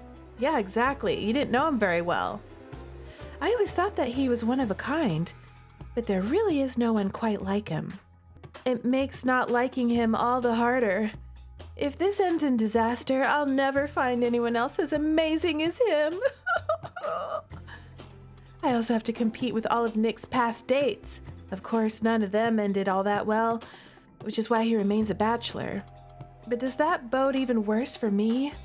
You know what they say, in every new relationship, there's one thing that they all have in common, and it's you. You know? His standards must be incredibly high. Maybe I should tell him I'm Oracle. Then maybe I'd stand a chance. Girl, it doesn't mean that his standards are high. Maybe it means he's the hot mess express. Maybe that's what it means. Maybe his exes were like, listen, you're hot and all, you know? But the fatal flaw, we don't know who broke up with who. I'm just saying, okay? Exactly, how she ain't know that major detail, right? She's totally gonna expose herself. She's not being careful enough with this guy at all. Like, she has no guard against him at all. You know, she's like barely playing it cool. She's like this close to being like, I'm Oracle, you know? And then things are about to go down. Maybe I should tell him I'm Oracle. Then maybe I'd stand a chance. I shake that thought out of my head as soon as it comes. Girl, don't do it. My mother would kill me. Yeah, that shouldn't be the only reason, okay? Your mother should not be the only reason that you don't reveal your secret identity to an acquaintance that you've only known for like casually at work, okay? Even if you have the hots for him. You haven't even gone out on a date yet, okay? At least go on a date first, okay? You know? At least wait till he's your full-on boyfriend for at least a minimum of 3 months before you even consider telling him your secret identity, okay? Because at least within 3 months, like, you can start to, like, if you're not have 2 rose-tinted glasses on looking at him, because I know he's fine, okay? But listen, people start to slip up after a while within 3 months, okay? You can start to catch the red flags, okay? So, you know, just bone him, but don't tell him anything, okay? My mother would kill me. I'd have to unroot my entire life if I did such a thing, and for such a stupid reason. I think that's it. Just like that. We're done. I can't believe it. Next time we'll have to present it. That's the hard part. For you, maybe. I'm honestly not nervous about that part at all. Exactly, the reverse psychology. The chase is exciting. We all like a chase. Not my fault I get stage fright. Oh, you get stage fright? No, you don't. That's a lie. I don't believe that. You do? Oh yeah, real bad. It's why I'm impressed you're in a band, especially for an introvert like you. Oh, I'm gonna agree. I am introverted, but when I perform, it's like a different personality takes over. I know if I had to perform as office worker Rue, it would be terrible. That probably doesn't make much sense. I probably should have said the other one, disagree, because I'm not an extrovert. I'm a raging extrovert is what I am. You know? But it works for the conversation. No, I get that completely. I had a friend in high school who was a mascot. They were normally very reserved, but in their suit they could let go and be themselves. Exactly. That's really cool. But I'm surprised someone like you is scared of performing. Well, being an extrovert just means I feel energized by hanging out with others. It doesn't mean I'd be okay with making a complete ass of myself. Don't you do that already? Hardly. Quit teasing me. No, I'm gonna tease you as much as I want. I'm gonna keep teasing you. Yet a smile plays at his lips. You like it. Another thing I learned about Nick today. We're calling them Nick now because we're getting friendlier with each other. Exactly. We finish just as the sun begins to set, with an hour to spare. Eventually work ends. We catch our train and chat on our way back to our stop. As we get off, Nick turns to me. So, I'll be at the high-rise at about 8. Ooh. Y'all, our date starts at 8. Sounds good. I'll see you then. Be safe. I will. You too, Nick. We go our separate ways, and I have to stop myself from pumping my fist in the air. I'm gonna miss this. Sure, we'll commute together, but we'll probably spend the rest of our days isolated in our own cubicles without the project. Especially if this date doesn't go well. It's now or never. We're going on a date. I'm so pumped for this date, y'all. I'm so excited. I step through the front doors of the high-rise in time for practice. The familiar scent of Shirley Temples and cigar smokes hits my nostrils. A fixture casts a dim light on the crowded room. The comforting sound of murmuring and clinking glasses adds to the ambiance. Half the reason this place is so packed is because it's one of the few places in the city where you can smoke a cigar. There is the occasional vape user, but it's admittedly pretty tacky, what with the old-fashioned speakeasy-esque aesthetic the bar is aiming for. My eyes reflexively jump to the TV, constantly worried that there's a catastrophe happening somewhere, but thankfully it never happens in the nights that I go on stage. This time proves to be no different. I wonder if it's because Chronos is the cause of all of this catastrophe, and maybe he already knows that we perform. How does she have time to work full-time, be a superhero, and be in a band? As silly as it sounds, it's almost like Chronos takes Fridays off. He does. He knows it's you, girl. I'm thankful for that aspect of him, if nothing else. Even evil needs its rest, it seems. Maybe Chronos goes out on the town on Friday nights. But yes, she performs once a week. Her job is provided by her superhero agency. Oh, explain more in part 2. Oh. I make my way to the stage, which is tucked in at the back of the room. My eyes scan the bar, resting on a familiar face, Nicholas. Hi, Nicholas. He's sitting at a corner table, nursing a drink, and watching my every move intently. Ooh, he's really staring us down. His windswept locks are neatly combed back, and his sharp jawline is relaxed. The soft golden hue of the lighting reflects in the glass of his drink, the amber liquid matching the warmth of his gaze. Girl! Woo! He leans back in his seat with a slight smile tugging at his lips. This description, oh my goodness. My date, my crush of the last year. That thought almost makes me lose my nerve and retreat, but I refuse to be that person. I couldn't. Never surrender. I wave shyly.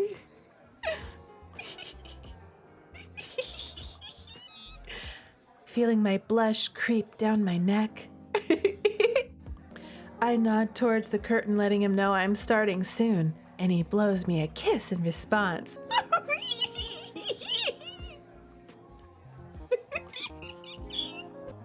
Oh, goodness, Rue. Focus, focus, girl, you got this. I scramble to my spot on the stage and clear my mind. I wait for my cue as the drummer and pianist finish their parts. As the last notes of the intro fade, I take a deep breath and sing, accompanied by the sax. It's a smooth, almost seductive sound that swirls through the space, nestling itself into the ears and hopefully the hearts of the audience. I close my eyes to properly savor the moment, losing myself in the song. Each note is filled with an emotion that I imagine only jazz can invoke. My body relaxes as I continue, feeling in my element for the first time all day. I open my eyes to take in the crowd, but of course, my eyes find his. Look at how he's looking at us. The look in his eyes is different this time. No longer warm and encouraging. Instead, they're fiery. He's got a fiery look in his eyes. Yes, look at me, fiery. The way he's staring at me makes me feel like I've gone on stage naked. I discreetly look down at myself just to be sure that I'm not. Fun fact, the song the MC performs here is a jazz cover of Bad Romance by Lady Gaga. The cover is so good. Ooh! Caught in a bad romance. I can't think of how it goes right now, otherwise I would sing it.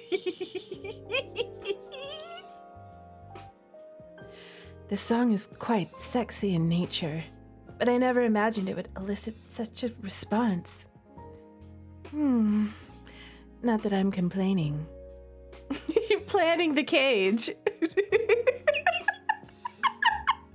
He's looking at us thinking about, let's make sure we put good acoustics in this cage. Good acoustics! It's making me wish this was a private performance, though. He flashes a fang and I swallow. A fang? You know, it's kind of hot when guys have kind of pointy fangs a little bit, like canines, you know? It's giving vampire energy a little tiny bit, you know? When they have sharp teeth. He flashes a fang and I swallow, tearing my gaze away from his. A heat spreads through my being. Desire hangs in the air between us, intimate and unspoken. Hopefully my performance hasn't suffered from our exchange. Not that anyone could blame me if it did. I've never been on the receiving end of such a sexy look from Nicholas. Oh, girl! As the piece shifts from a smooth ballad into something more upbeat, so does the energy in the room. In turn, my performance grows more expressive. My body responds to the rhythms, completely aware that Nick is watching me. His mismatched eyes trace the arc of my movements, leaving a burning trail. There is a depth to performing that has resonated with me from the first moment I'd seen a jazz concert live. Here, my soul is laid bare, every note. And sound is a piece of myself on display for him. Oh my gosh. Is it just me or is it getting hot in here? It's hot in here. If he doesn't like me after this, he probably never will. I can't change who I am after all. Girl, does he look like he doesn't like you? Look at how he's looking at us. He don't look like he's not having fun. He doesn't look to me like he doesn't like us, okay? He's looking at us with fire in his eyes. The applause that follows the end of the set is warm and appreciative. I share a beaming smile with my bandmates as we bow theatrically. I pack away my things before making my way off the stage, my bandmates following right behind me.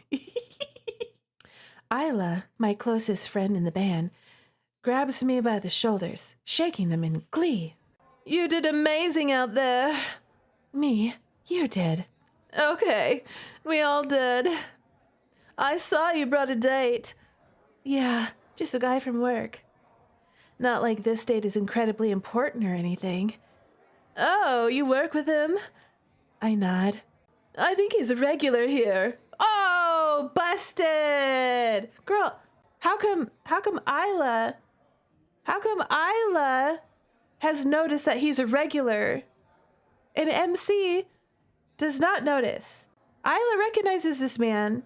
How does MC not know that he's a regular? MC, you ain't paying attention, girl. You ain't paying attention. He's definitely been watching us. He's definitely been watching us. 100%. A regular? I know he's been here a few times and even brought a date recently. Maybe this is his normal date spot? Okay, so she has seen him. She did notice him with a date. I'm not sure how I feel about being one of the many dates he's brought here. Oh, yeah? I think so. I mean, every time we performed, I've seen him. We've been playing here for at least 2 months now. You have? I thought he'd never seen me perform before. Oh, he definitely has. Maybe that's why he agreed to go on a date. Maybe. Well, I shouldn't hold you up. Go have fun. I think he's waiting by the bar. Isla winks at me before turning to speak to the other bandmates.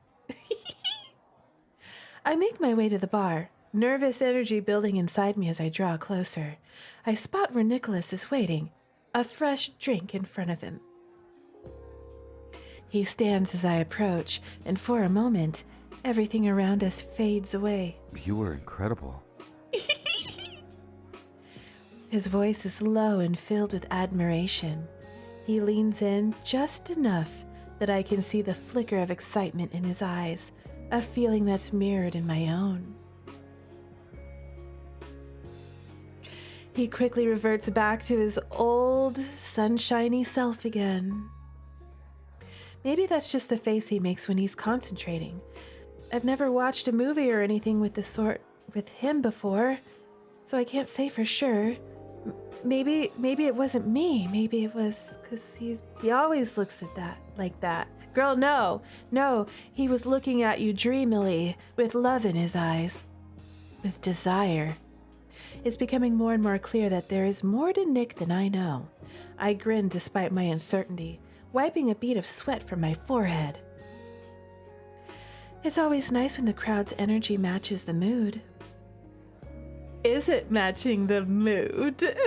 Nicholas gestures to the drink in front of him, his hand lingering over the glass. I thought about ordering for you, but I figured you might want to switch it up today. It is a special occasion. What do you mean ordering for me? Do you already know what my favorite drink is? Whatever it is, I've got us both covered. See? He knows everything about us. He's been following us. He's been watching us. He's been even scheduling his supervillainy around our schedule. That's how dedicated this man is. That's how obsessed he is. Let's see, what are we gonna get today? Y'all, what drink do you get, okay? If you are of drinking age, what drink out of these would you go for if you were the MC? Special occasion equals the day you get snatched by Nick. I can't wait to get snatched. Snatch me, Nick. Snatch me! What do I want? I'm gonna go a margarita. I could go for a margarita. I love margaritas. I like tacos and margaritas.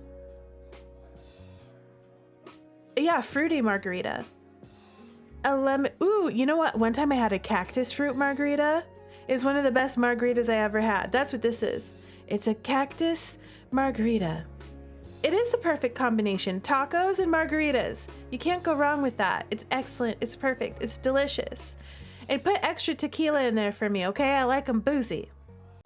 Or is that too extra? Oh, girl, it is not too extra. You get yourself 2 margaritas, okay? Or buy me 2 margaritas, okay? Thank you. I'll take 2 margaritas, okay? Can I have 2 shots, a double shot in each one, okay? Give me the booziest one. He shakes his head, smiling, as if to say, of course not. You like this place? He nods while taking a sip of his drink. Yeah, my friend was saying you're something of a regular. I watch as my fears are confirmed, his expression crumpling before my eyes. As he almost chokes on his drink, he was trying to keep it secret. That's sus, you know? Why keep it a secret? It wouldn't be a weird thing to be like, yeah, I come here a lot. I'm a regular, you know? Unless he was trying to keep it secret from me, okay? Now it's sus. Why didn't you tell me you've already seen me perform? I just didn't want to make you nervous. Mm-hmm. It's still an odd thing to keep to yourself. I know. I didn't mean to. Like I said, I was just nervous. Uh-huh. What are you nervous about? Are you kidding? Going on this date with you. I make you nervous? I can hardly believe what I'm hearing. You are? He takes my hands in his, desperately trying to convey his sincerity. I'm so glad you asked me out. I wanted to ask you out, but I was worried I'd scare you away. Scare me away?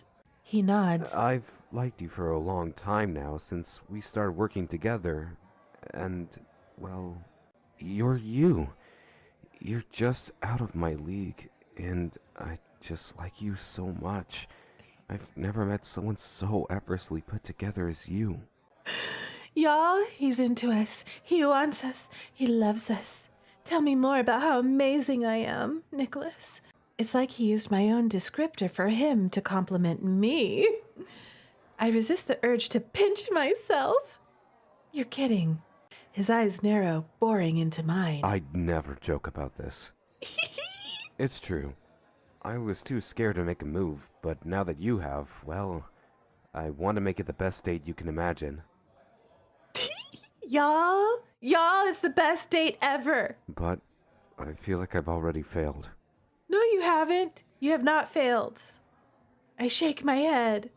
No, I just, you go on a lot of dates, right? He's popular, right? He shakes his head. That's not true. I don't go on that many dates. That last one was set up by some friends. Oh. I get asked out, but I often turn them down in favor of just hanging out at the bar here alone. Is it because you've been, like, swooning over me? You could ask anyone. They would say the same. Have you been longing for me? I mean, he did say that he's been into me for a while. You've been hoping out for hope that you would get to date me, haven't you?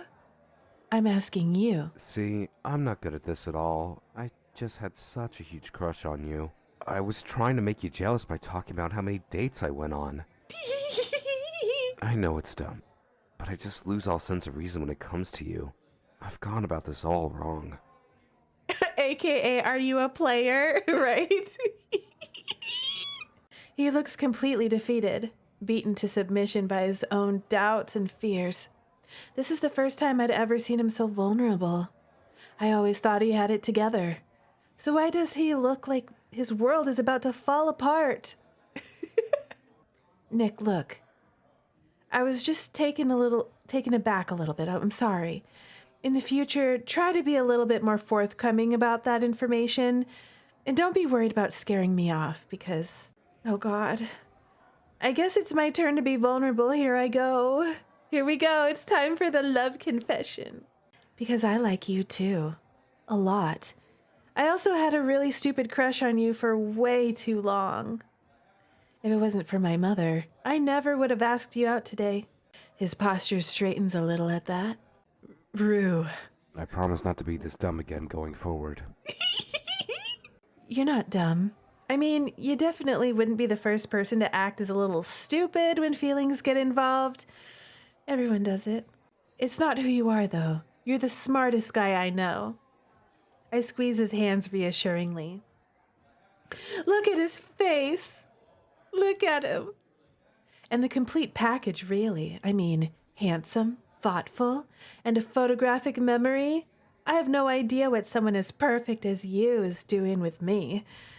I don't have anything to offer in comparison. Nick shakes his head. There's nothing to compare. You're hardworking, kind, and absolutely wonderful.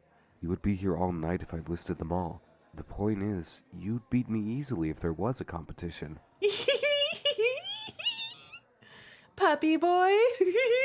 You take pity on idiots like me. Oh. Hush, you're not an idiot.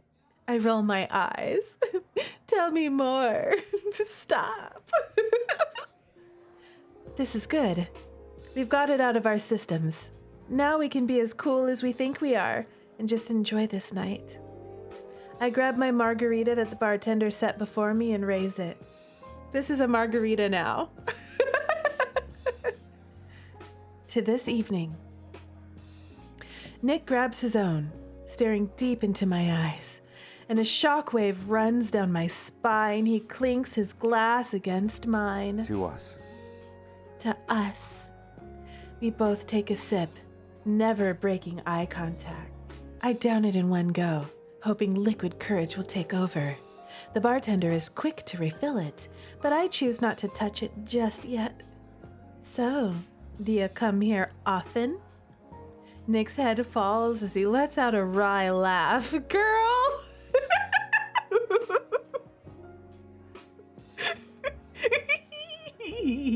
I do. Mostly alone. Mostly to watch you perform. Because you're incredible. Not that I ever had the guts to say anything. I thought it would be weird as your coworker. You thought it'd be weird? That's better. I didn't know you had a cruel side. I'm not cruel. I think there's a lot we don't know about each other. More to discover then. I'm personally looking forward to it. There's nothing casual about this interaction, but what do I care? This is Rue's life. Oracle can have everything else. Let me have him. Nick's hand rests on my arm, stroking it rhythmically with just his thumb. Nick! So, what don't I know about you? Sort of a loaded question. What do you want to know? Everything. Everything? Oh, I mean, I can't tell you everything, but I can tell you some stuff. That's too broad. Okay then. What's your favorite color? My favorite color? Do you want to know what my favorite after school snack is too? Just answer the question. My favorite color. What is my favorite color? My favorite color changes sometimes.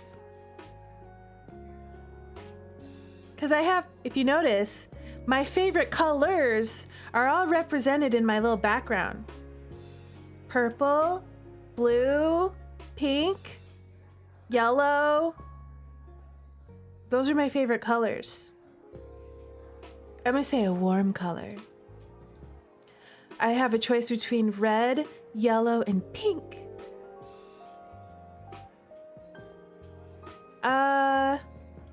Yellow. We're going yellow today. It's yellow. Warm, optimistic, and severely underrated. It is. Everyone else picks pink, but I'm picking yellow today. I giggle. I don't think there's anything deeper to it. I just like what I like. What's yours? Not so silly of a question now, is it? I know what his favorite color is already. It's blue. Because he's got a blue tie on. Let me see if I'm right. Just answer. Blue. I knew it! I was so right. And also Chronos has blue in his getup. Basic. It's actually most people's favorite color, especially men. It's one of my favorite colors. I told you it's in my backdrop. I didn't put any colors that I don't like in my backdrop. Actually, I like other colors too, but these ones are my favorites. If I had to pick, okay? Blue is a great color. How do you know all this stuff? Oh, wait. You must remember every ridiculous fact you ever learned. Bingo. School must have been a breeze. So, how do you end up as a project manager? He shrugs. I never wanted to be a doctor, lawyer, or anything else prestigious. I strive for simplicity. But you have made so much more money. You could have been rich. And getting the necessary degree would actually be child's play for you. Yeah, like he'd just read the material and then memorize everything instantly. He wouldn't need to study, you know? He would see it once in class and then he'd pass everything. All the tests would be easy for this man. I have passions. Working just isn't one of them. Fair. Am I one of them? Oh, like what? I'm watching for his response when his hand leaves mine and juts out to grab something behind me. His face transforms into a blistering rage. Whoa, hold on a second. What's happening? I turn around to see a groaning man. His palm opens and a small bag of powder drops to the floor. Call the police. The bartender is already dialing. What's happening? What's going on? This man was trying to slip something into your drink. See, you gotta be careful. Thanks for watching out. I guess I wasn't holding the drink in my hand. It must have been sitting on the bar when the creeper came up and tried to spike my drink. Nick releases his wrist, leaving a black and blue ring around it. Wow, he bruised that man's arm just with one wrist grab. He dashes out of the bar and into the night. Why'd you let him go? He pulls out a wallet. He won't get far. Trust me. One way or another, he'll be dealt with. He'll be dealt with. What does that mean? What are you going to do to this man? He grabs his own drink off the counter and takes a sip. He appears out of sorts, but he swiftly regains his composure. It's impressive how he can shift in the blink of an eye. I hate to cut you off, but I'll get you some water or coffee instead, okay? Okay. I'll walk you home. All right. He takes my hand and I step down from my stool. We exit the bar and into the crisp night air. We wander through the city streets, the soft hum of the evening settling around us. It's true. If I don't let him win at tennis, I'm scared he'll cut my salary. Are we talking about Dick? No, he won't. He will. He has too much manly pride. I'd be so annoyed if I had to play worse just to make him happy. It doesn't bother me. I mean, winning isn't everything. Easy for you to say. How so? Well, you're a good-looking guy with a good job. You're healthy. And I've got a hot date. I guess you're right. That was a good one. I like that.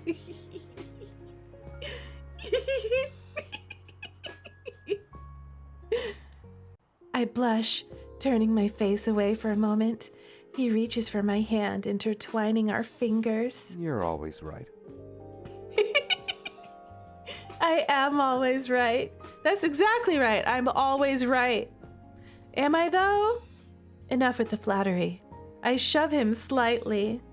We laugh, continuing to share workplace stories with plenty of clumsy flirting, at least on my part. Our hands go clammy against each other, but neither of us let go. The bar is now far behind us, its warm light a distant glow as we make our way back to my apartment. Where do you live? I offered to walk you home, but I've just been following you this whole time. I bet he already knows where we live. Now that he mentions it, I'm not sure if I should bring him back. There's no telling what could happen if I showed him where I live. He might find out that I'm Oracle. Maybe it's better to be safe than sorry. I slow my pace to a stop. I think I can handle the rest of the way back.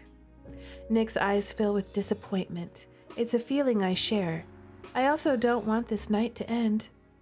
He smiles despite it, but it doesn't quite meet his eyes. He reaches for my other hand, bringing it to his lips. My heart falls to my stomach before shooting right back up into my throat. He swings our interlocked hands between us in a way that soothes my nerves a bit. I've had an amazing time. Thank you for giving me a chance. I hope I didn't screw it up. I shake my head. You said it earlier, winning isn't everything. You don't have to be perfect, Nick, with me. I like seeing this dorky side of you. Dorky? His voice comes out as a whine and I giggle.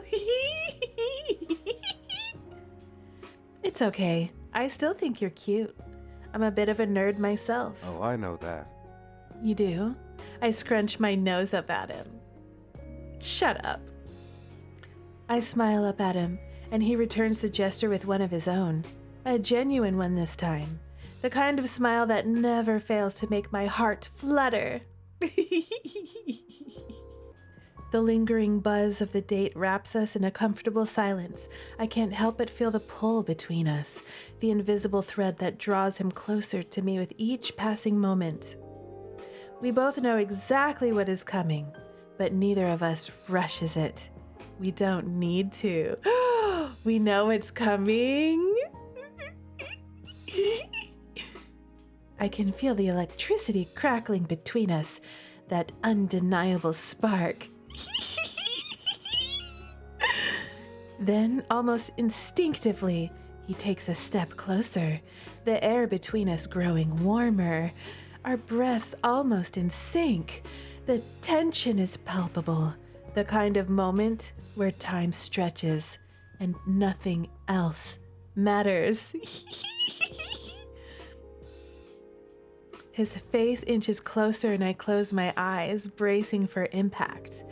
This is something I never believed possible, but it's finally happening. You know, if this was Love in Deep Space, he'd be like kissing like this.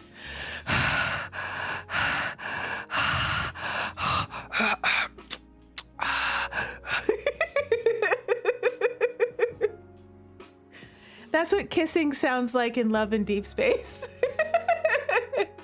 As Mike Tyson would say, now kiss, kiss, kiss, kiss. It's kissy time. Kiss me, kiss me, kiss me, Nicholas. I love you. It's finally happening. Oh, what? The feeling of his lips on mine never comes.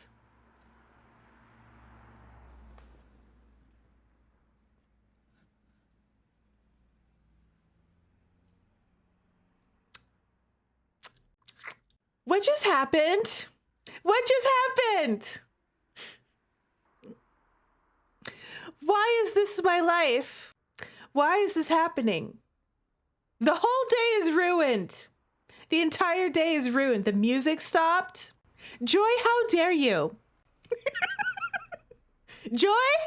In case y'all who came in later, Joy is responsible for this game.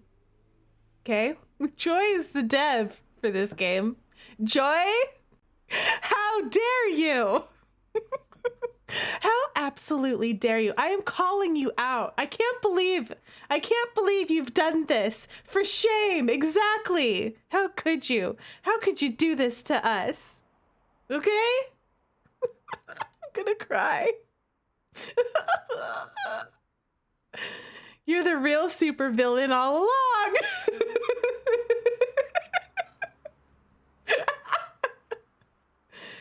I peel my eyes open to see Nicholas staring fixedly down the street. Uh-oh, something's going down. My chest tightens, and something in my gut twists. I blink, trying to focus on what had made him pause.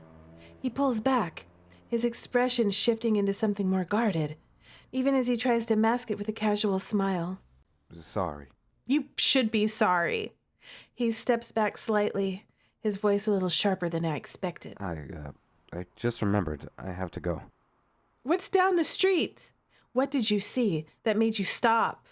Stop! Why? Yeah, wait! I raise an eyebrow, a sickening feeling in my throat. Really? Is everything okay? Nicholas nods quickly, trying to be convincing. Yeah, all good. Just a work thing I forgot.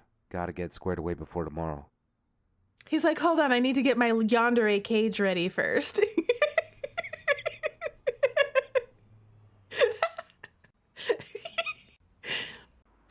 He shifts on his feet, glancing back down the street.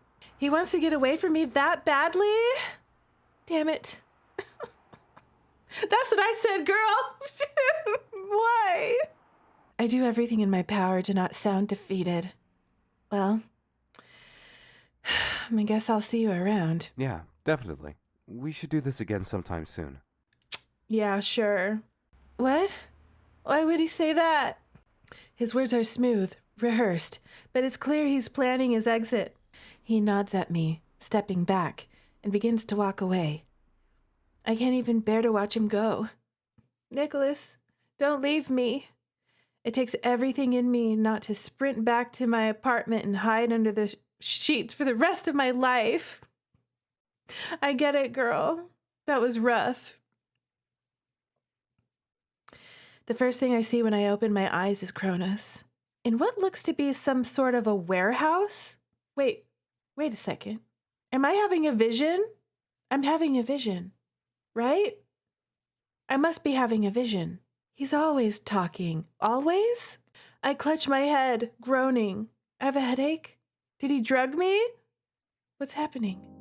That was a weird vision. That was a dream. It was a vision, wasn't it? Well, at least it isn't a vision of Nicholas. It's not? I don't think I could stomach one today. It's a stupid thought since I'm going to be seeing him regardless. Unless he plans on avoiding me after last night. He's ready now? What's going to happen tonight? Is it too late to call out of work? Seriously, what's going to happen tonight? Something's about to go down. Yes? Oh, shit. Plus, I didn't get home till late last night, so Mom's going to have questions. Why did I ever ask him out on a date? Everything would be normal if I hadn't. Yeah, you would have regretted that, girl. You know, it was a good date. We had a good time, even though we didn't get our kiss. Ugh. I can't show weakness. Is this easily one of the most embarrassing moments of my life? Without a doubt. I'd take being defeated by Chronos on live television again over re-experiencing what I had last night. How could he be so into me? And then, in an instant, so disgusted. What did I even do? I move through my usual routine, but I just can't shake those thoughts, no matter how hard I try. Today's gonna suck. There's no other way about it. Maybe I'll get lucky and Nicholas will call out. But seriously, why did he say he wanted to go out again? Was it just to be nice? No, girl, that wasn't just being nice. He was super into us. Unless he's that much of a smooth talker, he was into us. I'm not in the mood to ask, so I suppose I'll have to be okay with never knowing. Girl, stop. Girl. There was a reason, okay? He wasn't prepared, okay? I drag my feet through the hallway towards the living room. Mom is seated at the table, her eyes fixed on the TV. Food is already set out, but I don't have much of an appetite. I sit and pretend to watch the news program. Local man found dead on the streets this morning.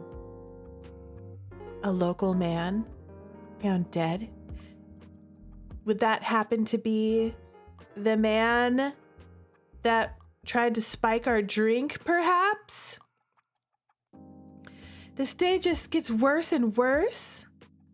Then I see it. His face. The man from the bar. The one who attempted to drug me. He died? I'm not exactly devastated by that revelation. But it's still insane. Yeah, I wasn't expecting. That's intense. Authorities are saying this was a homicide. Homicide? He didn't just overdose or something? And the killer is believed to be Chronos. What? Shh. I look between my mom and the TV. Chronos? He murdered him? Why? Did Chronos hire him to drug me? Wait, does that mean he knows my secret identity? Or is it just a coincidence? I have way too many questions. At this rate, my brain is going to burst. The news broadcast cuts to commercial. Odd for him to be murdering random civilians. Right? It is odd. Mom, I know that man. When I was at the high-rise last night, he tried to drug me. I can tell she's thinking the same thing. Do you think Chronos knows your civilian identity? I don't know how. I've been so careful. It could be a coincidence. We shouldn't treat it like a coincidence. This could be dangerous. I had a vision this morning of Chronos. Tonight, I'll meet with him at what looks like a warehouse.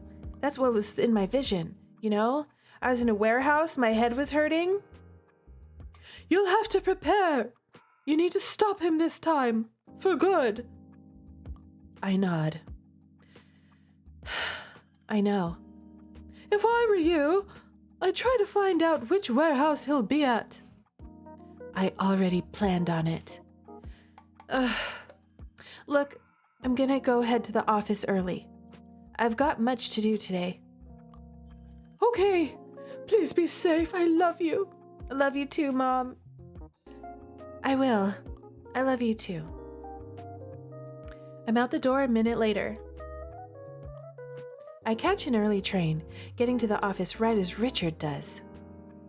Richard, that's Dick. That's our boss. Look at you. Here so early. Got to finish that project, right? We already did. Really? Why are you here then? Just didn't want to be home. I get that. Work is a great way to get away from the missus. Though, you probably don't have that problem.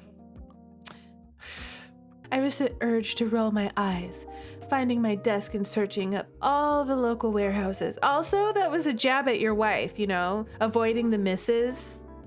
Come on, you could do better. There are way too many.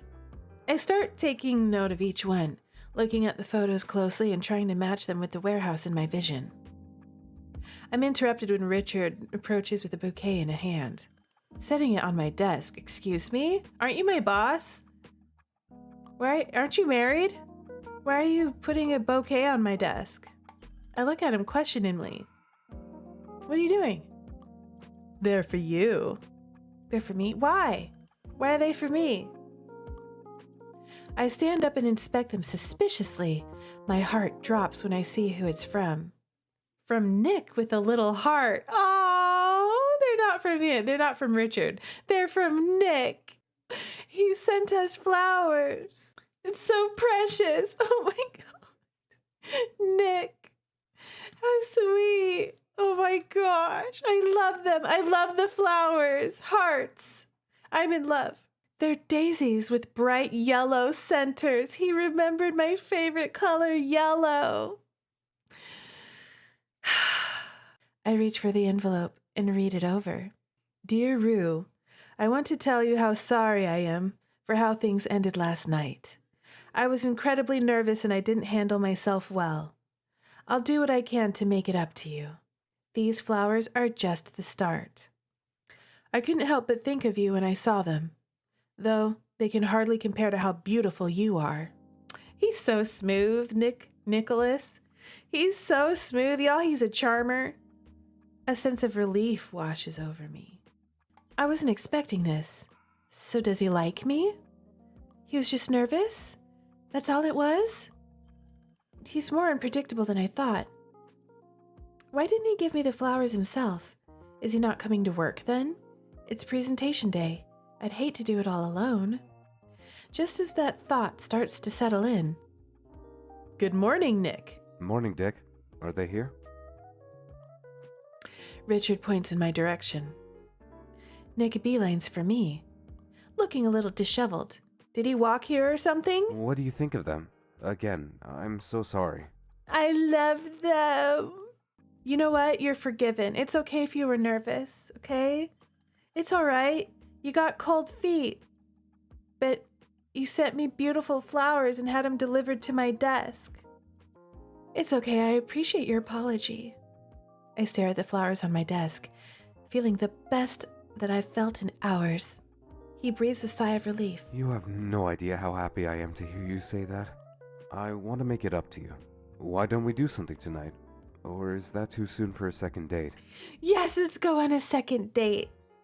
The vision of Chronos comes to mind. I'm really sorry, Nick, but I have plans already. Oh. His face drops. I do want to go on a second date, so ask me again another time. That seems to perk him up. I really thought that was it between us. I've never been like this with anyone before. This nervous, I mean. Am I that intimidating? Sort of. I know you're something special. I'm special? Hardly. You won't be able to talk me out of liking you, okay? I've tried that for the last year, and it hasn't worked. The last year? That long? He nods, looking cute as a blush crosses his cheeks. Look at him blushing. When I think back on our time spent together, I guess it does seem like he's always cared for me. He'd buy me drinks, come over to my desk to talk, and show genuine interest in me. I don't know how I didn't see it before. Maybe I didn't want to delude myself. I'm just glad we figured it out, that it's mutual. I always thought I'd be fumbling my way through any relationship I got in, but with Nick, it's easy. If anything, I need to help him feel comfortable. Well, now that's everything sorted out, we've got work to do. I was worried I'd have to present this all by myself. Yeah, I was running late.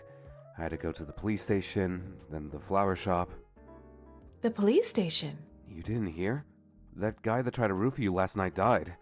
The police were at my house this morning. I had his wallet and I was one of the last people to see him alive. They didn't come to your place? No. Weirdly not. They're saying Chronos did it. That's what I heard too. It's weird. Did we get roped up in something we shouldn't have? He's trying to play it off, like he's not Chronos. I think it's just a coincidence. I pray that's all it is. And maybe if I say it enough, that's all it'll be. I hope you're right. They didn't seem that convinced of my innocence, but they let me go. I guess I do have a motive from their point of view. Maybe they're suspicious that you are Chronos. He shrugs. It will sort itself out. The truth always comes to light. It does. It always does. That thought saddens me. Let's just get to work. All good things come to an end. All Delulu ends. I'm happy to do just that. Seriously. That's why we love Yandere so much, Because there's Delulu involved. The teams go into the conference room one by one to present their projects. Nick and I are the second to last, of course. My nerves grow as each team enters and exits the room. Finally, it's our turn. Nick reaches for my hand, squeezing it in reassurance before releasing it. I hadn't even considered how we'd navigate dating in the workplace. I'm fairly certain that it's not allowed. But it's hard to care when he's looking at me so sweetly. Nick and I take turns speaking during our presentation. We smoothly transition from one topic to the next, encountering no issues. Despite my earlier anxiety, I am completely in my element. Girl, do your thing. Do your thing, girl. Power move. Before too long, it's over. And Richard is clapping. That's right. Slay, girl. You did it. You impressed him. You did great with your presentation. We're proud of you. I love it. I had a feeling you two would be the dream team. Power move, PowerPoint, and superpowers. That's right. Joy. That's good. That belongs on a t-shirt. We exchange a look, laughing to ourselves. Thank you, sir. We step out of the conference room, the rush of adrenaline still circulating through us. Nick looks at me, a grin tugging at his lips, and I can't help but mirror it. The project, the one we've poured so much into these last few weeks, is finally done. Our boss gave us the thumbs up. Does that mean we earned a day off that we could go on a day date together? I exhale slowly, leaning back against the hallway wall, trying to keep my cool even though inside I feel like I'm floating. Nick stands next to me, his shoulder brushing mine. I glance at him, noting the way his eyes shine. I think we did it. We did it. His voice is low. Just for me. Yeah, we really did. My heart is beating faster than it probably should be. He surveys his surroundings for a bit. It's just us. Ooh, the music just changed. It's about to get spicy at work. HR's not around, are they? Is HR around? Hey. The mood instantly shifts. Can I make up for last night?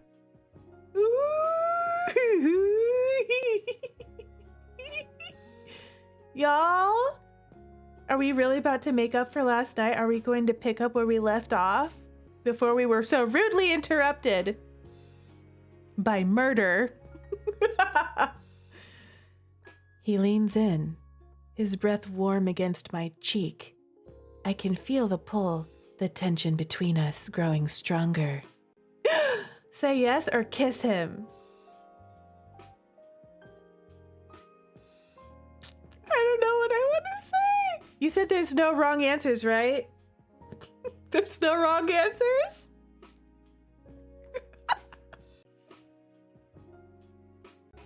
Then, just as I start to close the distance, a hand lands on his shoulder.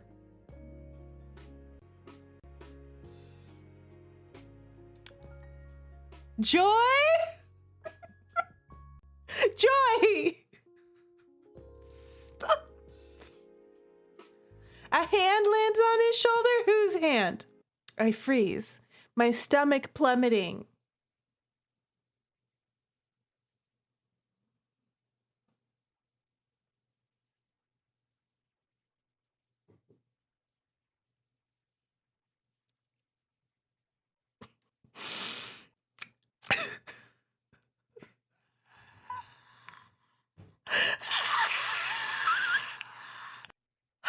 You're right, Milky. We knew better. This is why you don't love it up outward. Joy, how could you do this to us? If we get all canoodly like this again a third time, I'm not believing it. It's not happening. It's not happening. We're not kissing this man. I'm just gonna have to accept that angrily. Okay? Okay? Well done, you two. Richard claps Nick on the back. That was a stellar presentation. You should both be proud. Nick and I pull away, and I can't feel the heat flooding my face. Did we just get caught? Is it obvious? Thanks, sir. Nick glances at me with a small, apologetic smile. I clear my throat, trying to regain my composure. The last thing I want to do is cause any trouble. Yeah, it was a team effort. We're just glad it's over. Well, since you two did such a fantastic job, how about grabbing drinks after work? I want to invite the whole department to help celebrate. I try not to look too relieved that the awkward moment is past. This is good. It's casual. It's fine, right?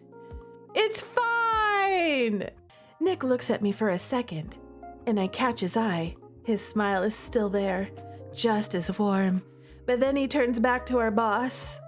I'd love to, but he peeks at me again, and I can't help but notice the way his gaze softens, a silent question in his eyes. I clear my throat. I have plans tonight, but I guess I can join you guys for a bit. Our boss nods, unfazed. No problem. A quick one is better than none at all. Am I right, Nick? He pats his back again. Nick smiles, though it seems to be there to mask a grimace, 'cause real. Ugh, real. All right, see you two later. As he walks away, Nick turns to me. You sure you have plans tonight? Sadly, I have plans with my enemy. His voice is teasing but soft, like he's not quite letting go of our almost kiss. I will make it up to you, I promise. I'm practically a bundle of nerves on the way back to my desk, but I cannot help but enjoying the anticipation.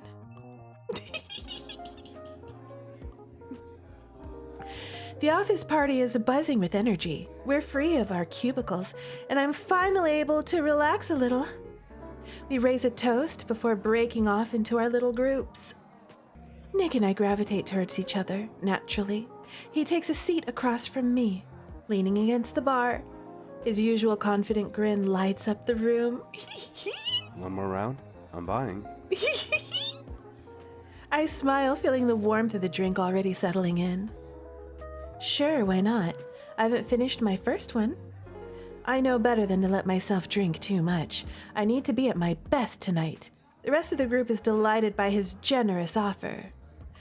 I hear our boss in the distance. We have to be on our best because we've had a vision that we're going to be in a warehouse with the supervillain, so we can't be hammered for that, His voice cuts through the chatter far too easily. I guess all those years as a drill sergeant helped. Oh, the boss was a drill sergeant, huh? Everyone thank Nicholas for the drinks. He's covering. I freeze mid-sip, blinking in surprise. Nick covered the whole thing? Not just this round? My mind races as I try to process it. Man, he must be getting paid a lot more than me. Is he rich? Nicholas, are you also rich? There's no way he has that kind of money, unless he's a secret Nepo baby or something. Sure, he's always been a bit of an enigma, but I glance at him. You know, maybe his family is wealthy and that's why he's rich, you know? Or maybe the boss just pays him that much more, you know? I glance at him, but he's casually sipping his drink, unfazed by the praise. Should I ask him about it? I should, but then I quickly push the thought aside. What if... No, wait, hold on a second. What if Nicholas started this job in the first place because I worked there? And he's obsessed with me. Maybe he's been obsessed with me for a whole lot longer than we ever realized. Am I onto something? I'm onto something, aren't I? I'm onto something. The party continues on, and I find myself drifting in and out of conversation with various coworkers. Through it all, I can't help but notice Nick by my side. His presence easy and comforting. He's been different lately, more open, and I'm not sure what to do about it. I figured we could date casually, just enjoy each other's company with no strings attached, but the feelings we've expressed go deeper than flirting. I could really see myself falling for him. If I haven't read him all along, I think he feels the same way about me. We've almost kissed twice now. Well, I wish we kissed, let's be real. I think it was fate that it hadn't. I don't want to end things just as they're getting good, but there will be more nights like this we'll have to cut short. A life constantly spent apart. Superhero drama.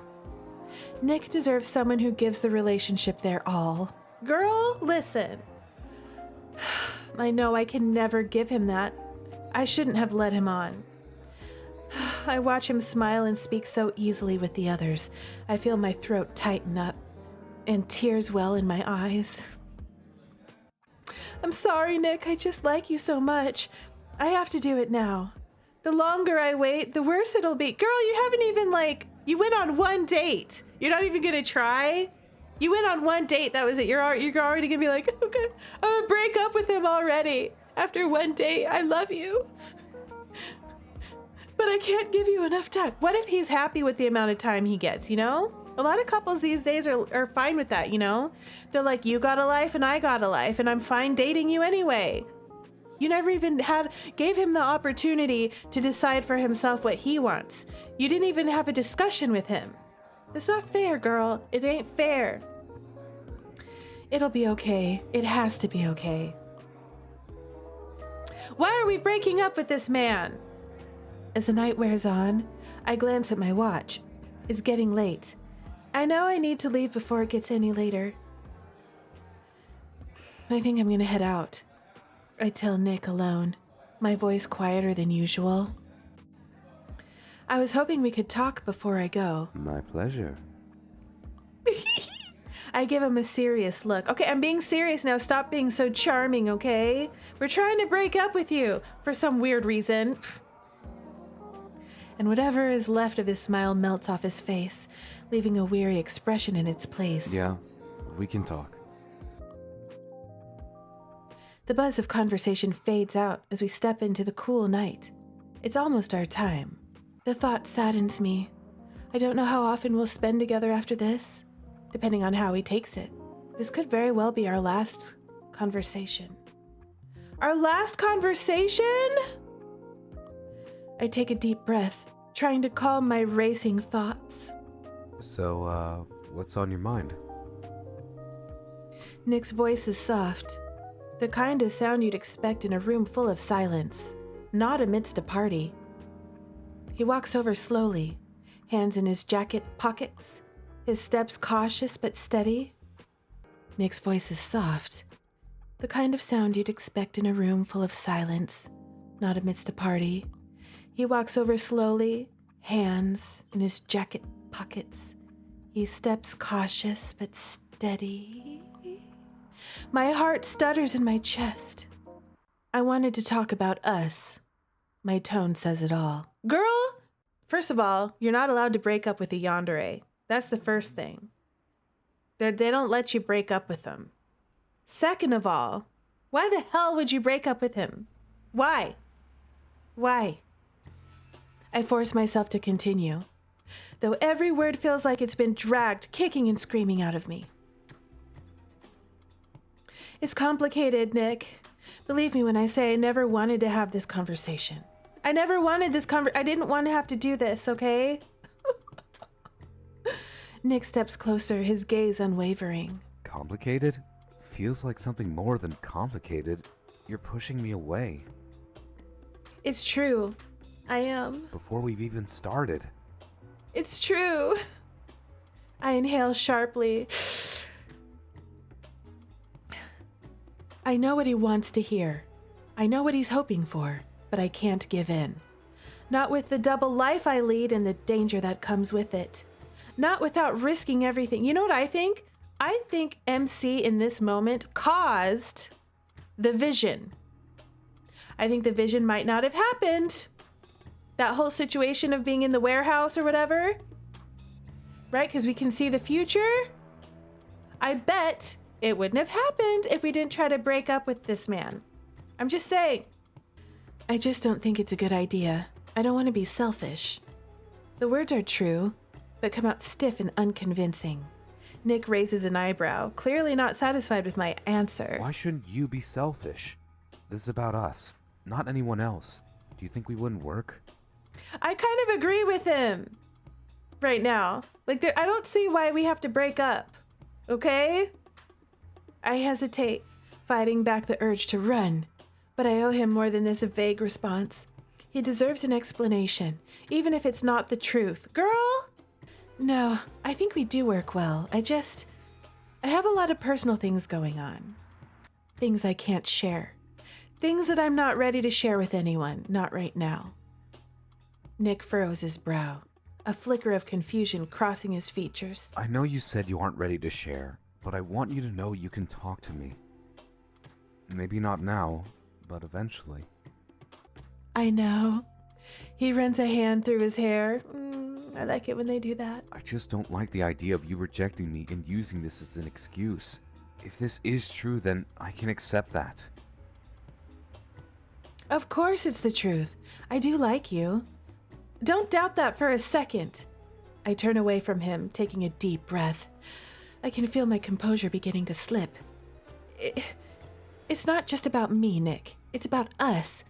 I don't think I'm in the right place to be with someone romantically right now. I've got responsibilities. Things that come before everything else. Nick doesn't say anything for a long moment, his silence pressing down on me like a weight. I don't want to see the disappointment on his face, but I can feel it there, even without looking. Responsibilities? That's the reason you're pulling away? Because you have responsibilities? Yes, I have things I have to take care of. Things that aren't normal. And if I let myself get involved with you, it wouldn't be fair to you. You deserve someone who can be there, really there. And I'm just not that person. I may never be. Nick looks like he's trying to figure me out, piecing together the cryptic words I'd given him. So this is just who you are. Someone with responsibilities, and you think it's better for both of us if I just walk away. Whoa, he's getting angry. I turn to face him fully, trying to keep my expression neutral. I'm trying to protect you, Nick. I can't risk dragging you into my mess.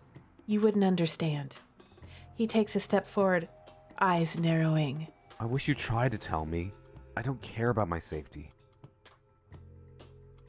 I feel a pang in my chest. Is he crazy? He's crazy for me. Nick, there are things about me. Things that could hurt you. And I can't put you in that kind of danger. I won't. There's a long silence as Nick stares at me, his expression unreadable. Finally, he takes a step back, his hands still in his pockets. I don't know what you're hiding from me, but I do know that you don't trust me enough to let me in. And that's what hurts. Not whatever mysterious responsibilities you're talking about. If he was a normal guy, that would be the sweetest thing ever. You're allowed to have your secrets, of course. I just wish you'd let us be together and you can tell me whenever you're ready. Even if you never told me, it would be okay. That's how much I like you. He's like, just let me love you! I feel the sting of his words, but I can't let myself soften. I can't let myself get lost in this. Not when there's too much at stake. I'm sorry. I whisper, almost mouthing the words to him, my throat tight. Really, I am, but it's not gonna work. Nick doesn't respond immediately. Instead, he looks down at the ground, his jaw tightening as he exhales a long breath. You don't want this. You don't want me. That's not what I said. That's not what I said. I didn't say that. And if you think I did, then you weren't listening. Or maybe I am right that we aren't gonna work. I care about you. I know it sucks to end it so soon, but it's better this way. Nick finally looks at me, his expression softer now, but tinged with something else I can't quite place. I only want you.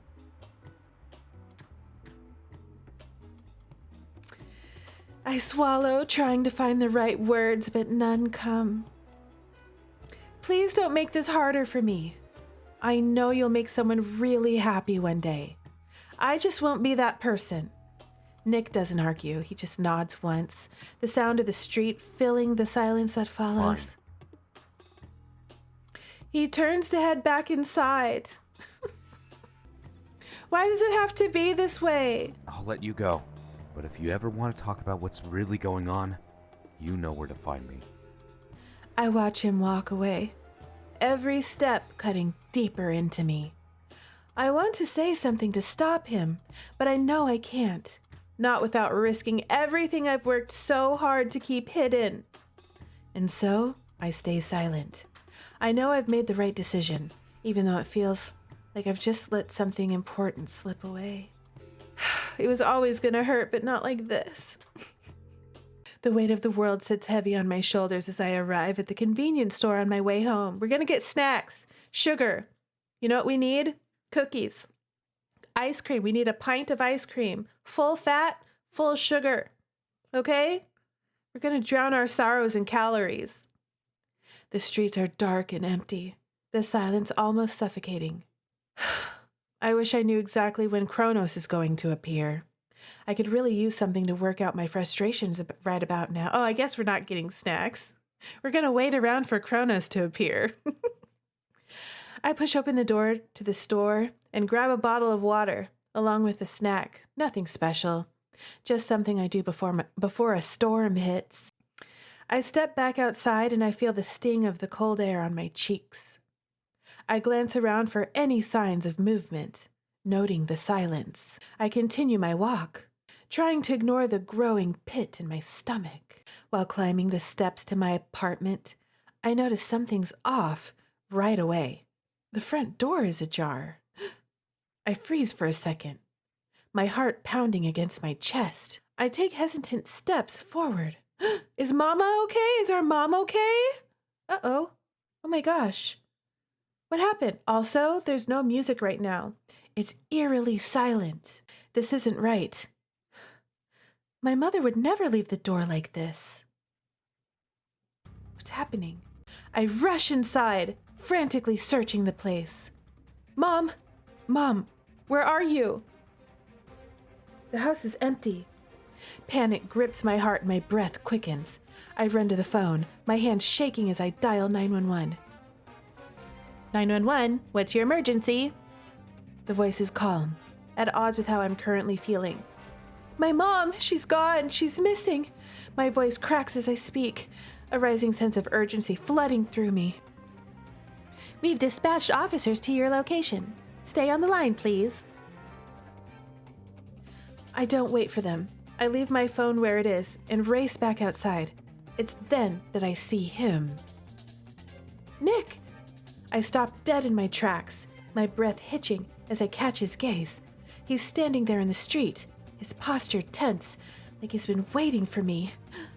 Nick? What are you doing here? Nick's jaw tightens. I saw it. Chronos, he took her. You saw it? My blood runs cold, the air feeling heavier. All of a sudden, what? Where is she? What do you mean he took her? He steps closer, voice low but urgent. I saw the whole thing. I was close by, walking down the street, and I saw Chronos grab your mother. He disappeared with her. I feel the ground shift beneath me. My hands shake as I reach for him, my heart hammering. No, no, no, this can't be happening. He can't do this. Nick looks at me, something flickering in his eyes, a mix of concern and determination. Determination? You're not alone in this. Let me help. Except for it's your fault. You did this. I think. I bet. Because I'm suspicious, even though MC's not. I stare at him for a moment as his offer hangs in the air. Something in me breaks. It's all just too much. The weight of the secret I've been carrying for so long has become suffocating. Help me! I can't do this. This is exactly what I wanted to avoid. I can't drag you into this. My voice falters as I take a deep breath, feeling like I have no choice now. Nick tilts his head, his eyes narrowing as he watches me. What are you talking about? I pull my jacket tighter around myself. The tension in the air is unbearable. I'm the reason Chronos is after her. I'm Oracle. Nick's confusion deepens, and I finally let the truth slip. Girl, you shouldn't have said nothing. Except for here, obviously he already knows, so it doesn't matter. But that was all it took to reveal your secret. He played you like a fiddle. I'm a superhero. I've been hiding it from you, from everyone, but Chronos, he's after me. And now he's gone after my family. Nick blinks, clearly trying to process what I just said. We need to go. My mom's still out there, and I can't waste any more time. Without another word, Nick nods. He's not asking questions anymore. He's not backing away. I'm with you. Let's get your mother back. You're so devious, Nicholas. You're lucky you're so freaking hot. I run inside and grab my suit. The fabric slips over my skin, and in a flash, I'm ready. Together with Nick, we head out into the night. The abandoned warehouse I'd seen in my vision looms ahead of us, a blot against the dark sky. As we approach, I feel a familiar chill crawl up my spine. How did we know to go to this one? I can sense Chronos' presence before I even see him. His energy, his smugness, it all radiates off him like a foul aura. I can't let him win again. The true evil? Being this good looking? Joy? He's so hot, it's a crime. Nick stays close, but his eyes flicker over my superhero gear, understanding now. He's like looking us up and down. I am wearing a cat suit or something. Sexy, probably. Are you sure you can handle him? Oh yeah, I can handle him. His voice is steady but concerned. I nod, clenching my fists. I don't have a choice. We enter the warehouse, and there in the center sits my mother, alive, as calm as she can be. She's calm. She's okay. She's alive. It's a good sign. Baby, Oracle, is that you? Relief floods through me, and I rush to her side. I pulled her into an embrace. Mother! Be careful, I think he's still around. It's okay, Mom. You're safe now. Nick, quick. Take her somewhere safe. Take her somewhere else. I'll deal with Chronos. I'll take care of him. You stay with my mom. Keep her safe. Nick nods, taking my mother's hand and guiding her gently. I'll take care of her. You take care of him. With a last glance at them both, I rush out, my mind set on finding Chronos and ending this once and for all. Maybe he's close by. He might be closer than we all thought. The streets blur beneath my feet as I race through the city, the wind howling in my ears. Every corner I turn, every alley I dart down, there's nothing. No trace of Chronos. I've been searching for hours and my muscles ache from the work that I've put them through. The adrenaline is starting to wear off, and the familiar weight of failure presses down on me. I stop to catch my breath, hands on my knees. But there's nothing to catch anymore. He's gone. He got away. I should have been able to stop him. Instead, I'm left with the gnawing emptiness inside me. The important thing is that I got my mother back. I need to make sure it doesn't happen again. Girl, you sent your mother off with the enemy and then went running off around the city with no clue where this man was. You just running around looking for him. Girl! Chronos never stays away for long. I just know there will be another attempt. When I walk through the door, I hear the soft murmur of voices coming from the living room. I see my mother and Nick chatting over coffee. I know it's fooling no one. Are you okay? I should be asking you that. Her face is softer now, no longer tense from the previous chaos I'd rescued her from, but I know she's worried. It's nothing. I've had my fair share of kidnappings in my day. Real? Nick lets out a laugh. It's weird. We've never had someone else involved in our discussions about herodom before. Oh, the stories I could tell you. But you've got to keep them a secret like I told you. Yes, ma'am. I promise. You guys' secret dies with me. This is a serious matter. Please treat it as such for our safety. He nods this time. Yes, I'll protect you both as much as I can. You'll protect us both? My mother chuckles. I believe that's our job, or rather ruse. Mother has no idea. I'll do better next time. I'll keep you both safe. Chronos will never lay a single finger on you ever again. Mom, I swear. She nods. I know. I brush past them and step into the kitchen to grab a glass of water. My mother groans as she begins to stand. Nick rushes over to help her, but she stops him like she always does to me. Thank you, you're such a gentleman, but I got this. It's good for me. Mama is so strong. I'm retiring early. I want to read my book before bed. I love you, darling. I love you too. Sleep well. I mean, I might be concerned about going back to the home and be like, it's okay now. Okay, so let's say Nick wasn't the one, okay? And this happened. This would confirm that he already knows where we live and who our family is. Exactly. He already snatched Mama from our house. I don't think it's safe to stay at the house tonight knowing he's still out there and he knows where we live. Okay? And he can get in through the locks or whatever. If we were smart,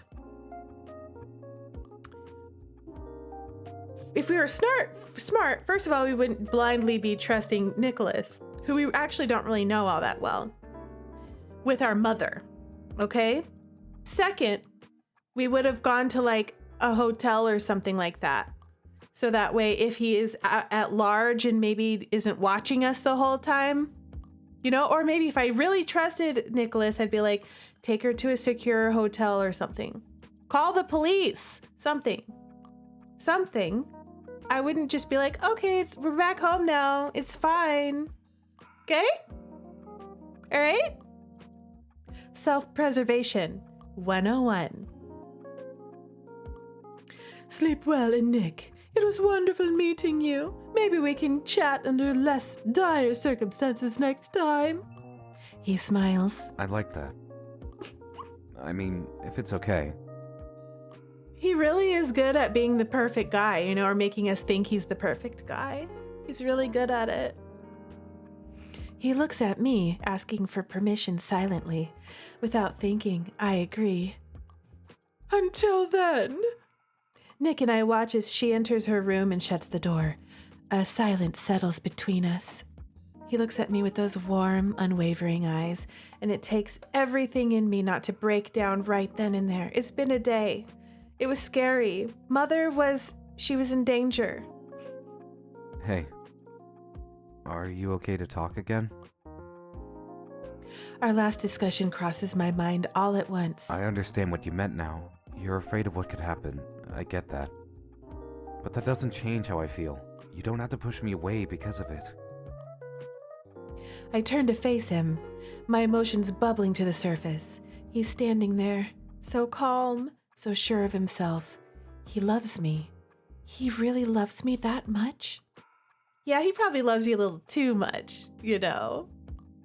Nobody loves you like a Yandere. Even after everything he's seen, it couldn't have been more spelt out. I swallow hard, struggling to keep my calm, but the words spill out before I can stop them. I'm scared, Nick. I'm scared of losing you. What happened tonight? It was like all my worst fears were coming true. I didn't even stop Chronos. He's still out there. And next time, maybe he won't be so merciful. I can't predict what he'll do. Well, that's not entirely true. What do you mean? I hesitate for a moment. This is the only thing left that Nick doesn't know about me. Do I tell him? Wait, what doesn't he know? We told him already that we're a superhero. He knows about our mother.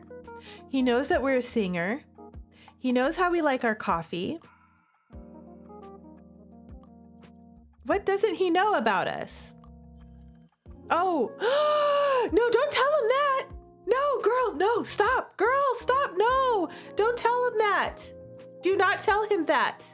No, the visions. It's the visions, the power. That's the one thing. Girl, don't tell nobody that. Don't even tell your husband that. Okay? One day, if you marry this man right here, okay? Don't tell no one. Tell no one, girl. Girl, don't do it. No, don't do it. I mean, I know him pretty well at this point. I can pretty much guess what he'll do next. I don't doubt that. Nick steps forward, closing the space between us until there's nothing left. His hand gently cups my cheek. My breath hitches at the touch. Is it time? You don't have to be perfect. His voice is thick with listen to the music. Stop, Joy. I already know it's gonna happen, okay? You've done this to us twice already, okay? I'm not falling for the music change, okay? Right? I'm not falling for it this time. I love you for who you are. You love me for who I am. You just want me. I feel my walls crumble. The dam breaks. My breath stutters as tears spill down my cheeks. I never thought I'd let myself be vulnerable, but at this moment, it feels like the only thing I can do.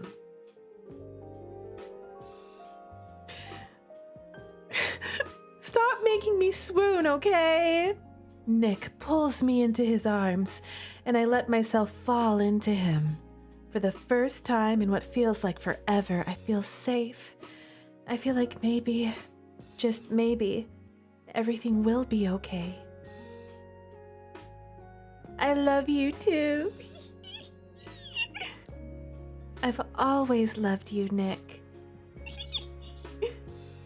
He pulls back just enough to look into my eyes, his expression soft and tender, the kind of look that melts away all my doubts. Without a word, he leans in, pressing his lips against mine.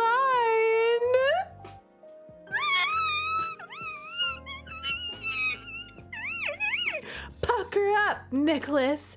It's time to kiss. Kiss! It's everything I've been longing for. The word slips away. The world is gone. And for a brief, beautiful moment, only the two of us exist. Finally!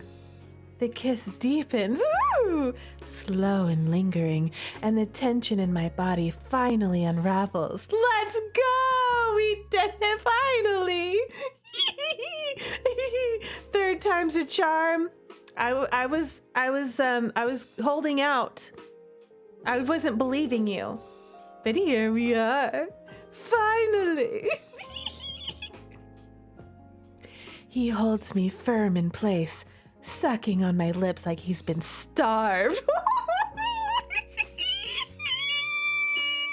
Y'all, what a guy's gotta do, kidnap your mom?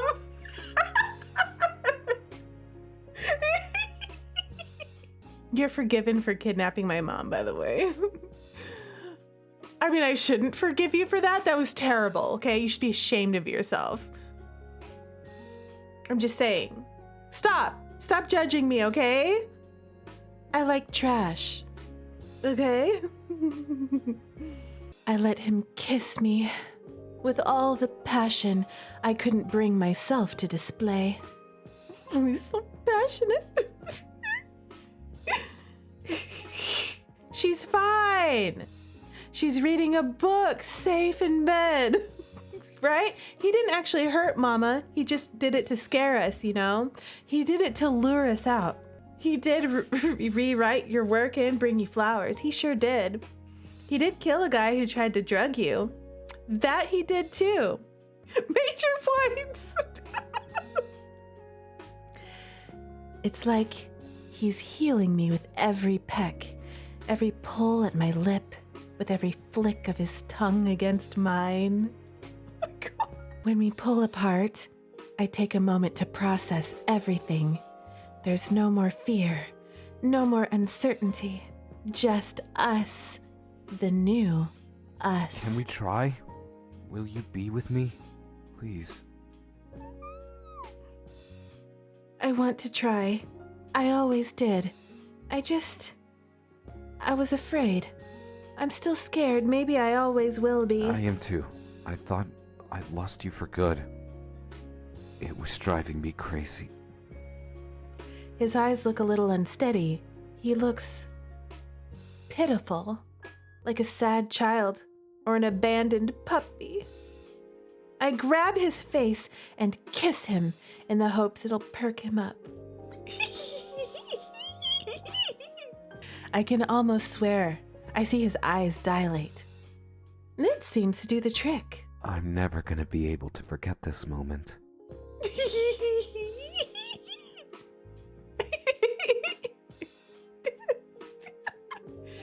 He's so intense. To feel this wanted, I don't know if it frightens me or gets me riled up. Maybe it's some mix of both. Do you want to have a midnight snack at my place? Yeah, sure. I guess so. Sure. Yeah. Like what? I was thinking of ordering a pizza. You know, try to end the night on a good note. Pizza. Okay, that sounds good. We don't say anything else. We don't need to. Instead, I let him take my hand, and we leave the house, walking side by side towards his.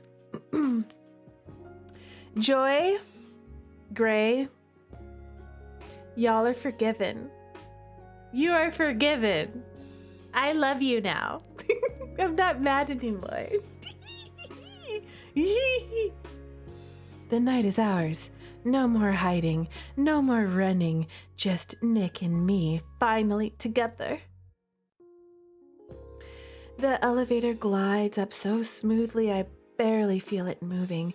The doors part with a soft chime and Nicholas steps out first, glancing back at me with a small smile, then leads the way down the quiet hallway. Look at his digs. That's a nice place he got there. Look, he got big old TV right here. This is nice. The place was already intimidating from the outside, and the inside doesn't disappoint. I had a feeling he was well off, but seeing where he lives, the effortless luxury of it, I was supposed to drink water during that break, and the whole time I just sat there blabbing.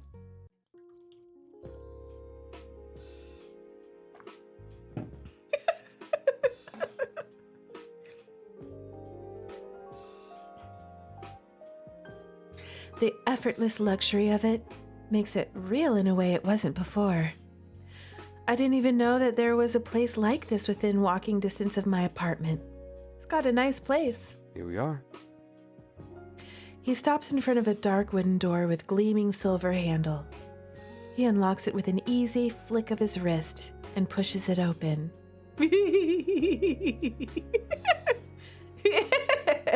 After you. I step inside and immediately notice the difference between the cool, modern hallway and the space that belongs to him. The apartment is warm, both in temperature and in atmosphere. The lighting is soft, but the decor is stylish, but not sterile. A massive floor-to-ceiling window takes up a wall, revealing a glittering cityscape below. But my attention is captured by the fireplace. I wonder how much the bar tab was that he picked up for everyone in the company when y'all went to celebrate. You think it was like $2,000? I wonder how much he spent on everyone's drinks. Drinks are expensive, you know? Wow. I breathe, taking it all in. Nick chuckles as he shuts the door behind us. You like it? I love it. It's all right. I'm being coy. I giggle, loving our new dynamic. He shrugs, setting his keys down on a small table by the entrance. It's home. It's a premium bachelor pad, is what it is. I wander further in, trailing my fingers along the edge of a marble countertop in the open concept kitchen. The place smells faintly of expensive cologne, leather, and something woodsy, like the lingering scent of a bonfire in a crisp night.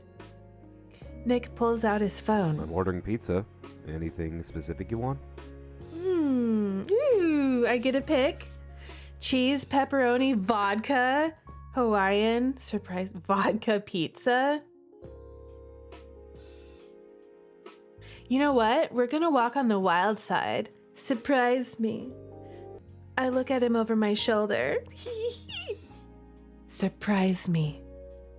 I feign a sexy voice. His lips quirk. Dangerous answer. I know, right? He quirks an eyebrow at me, but he places the order without hesitation, moving through the familiar motions like someone who does this often. Once he's done, he sets his phone down and walks over to a sleek wine rack mounted on the wall. He pulls out a deep green bottle, turning it in his hands before glancing back at me. Best pizza, Supreme or Hawaiian? Joy, do you put pineapple on your pizza? Hawaiian, you put pineapple on it? Is that what you're saying? Interesting choice, Joy. Anyway, he's got a bottle of wine, a deep green bottle, and he's glancing back at me. This was a gift from my parents. Some ridiculous vintage they insisted I save for a special occasion. Wow, how long have you been saving it for? His smile tilts just a little. I think this qualifies. I agree. I watch as he expertly uncorks the bottle and pours 2 glasses. When he hands me one, our fingers brush, sending a small but noticeable shiver up my arm. This is where it starts. This is where it starts. He's about to drug us, 100%. We're about to get drugged. We're gonna wake up in a crate. We're gonna wake up in chains. We're gonna wake up locked in a bedroom. We're gonna wake up cuffed to the bed. We're gonna wake up in a giant bird cage. Something like that. What should we toast to? Yandere's. Questionable romance decisions. Bad dating choices. Exactly. I raise my glass slightly. Nick thinks for a second, and then his gaze lands on me, warm and steady. Look at him blushing. He's just like waiting for it. He's like, yes, drink the wine. He's waiting for it. To first. To firsts. I nod, smiling as I clink my glass against his. To firsts. To us. I reflexively close my eyes, savoring the smooth and rich red wine. It warms my throat as I swallow.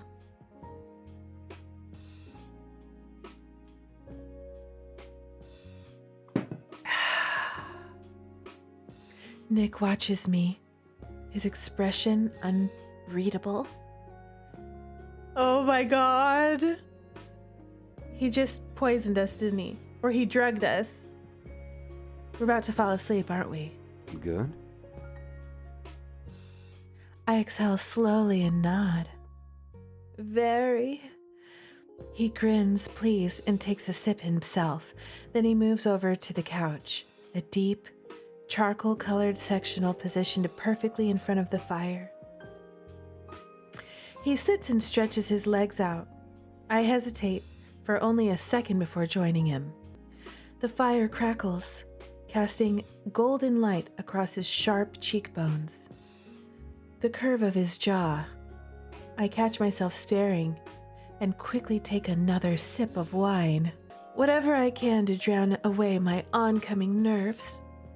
Nick's voice is quiet but amused. So, what do you think? Of the wine? He shakes his head. Of all this? He gestures vaguely to the apartment with one hand, the other holding his wine glass steadily. I look around again, taking in the high ceilings, the artwork on the walls, the shelves lined with books, and the collection of vinyls on one wall. It's very you. Nick raises an eyebrow. And what does that mean? He looks nervous. I smirk. Expensive.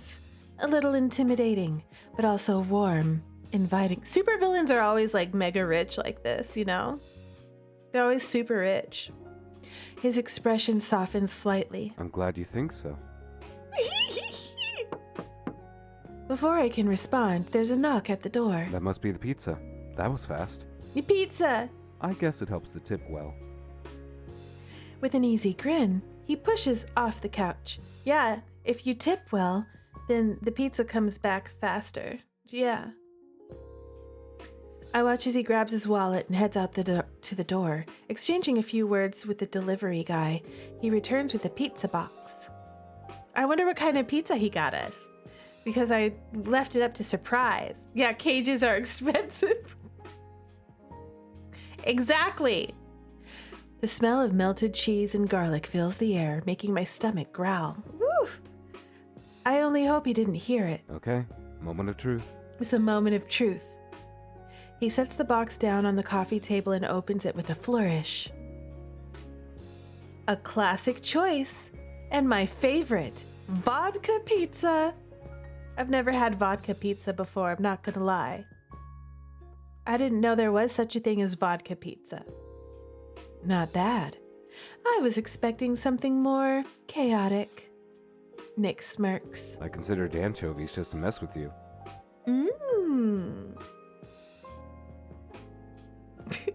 I want to say this because it's funny. I narrow my eyes playfully. Joke's on you, I like anchovies. He plugs his nose and sticks his tongue out in a way to get me to laugh, and it works. Noted. Look at his face. He's judging me right now. Don't judge me for my pizza choices, okay? All right? Give me that anchovy pizza next time, I dare you. Oh, it's vodka sauce? It's the sauce that the vodka is in. I'd try it. I would try it. We dig in, eating straight from the box, and alternate bites with sips of wine. I resist the urge to moan at the taste. Girl!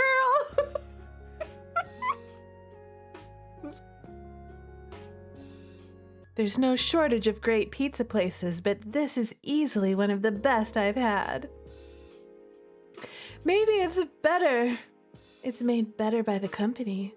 The man that's sitting right next to me, he makes the pizza even taste better. Nick shifts, draping one arm across the back of the couch. It's a casual motion, but I'm acutely aware of the space, or lack thereof, between us. His scent mingles with the wood smoke and wine.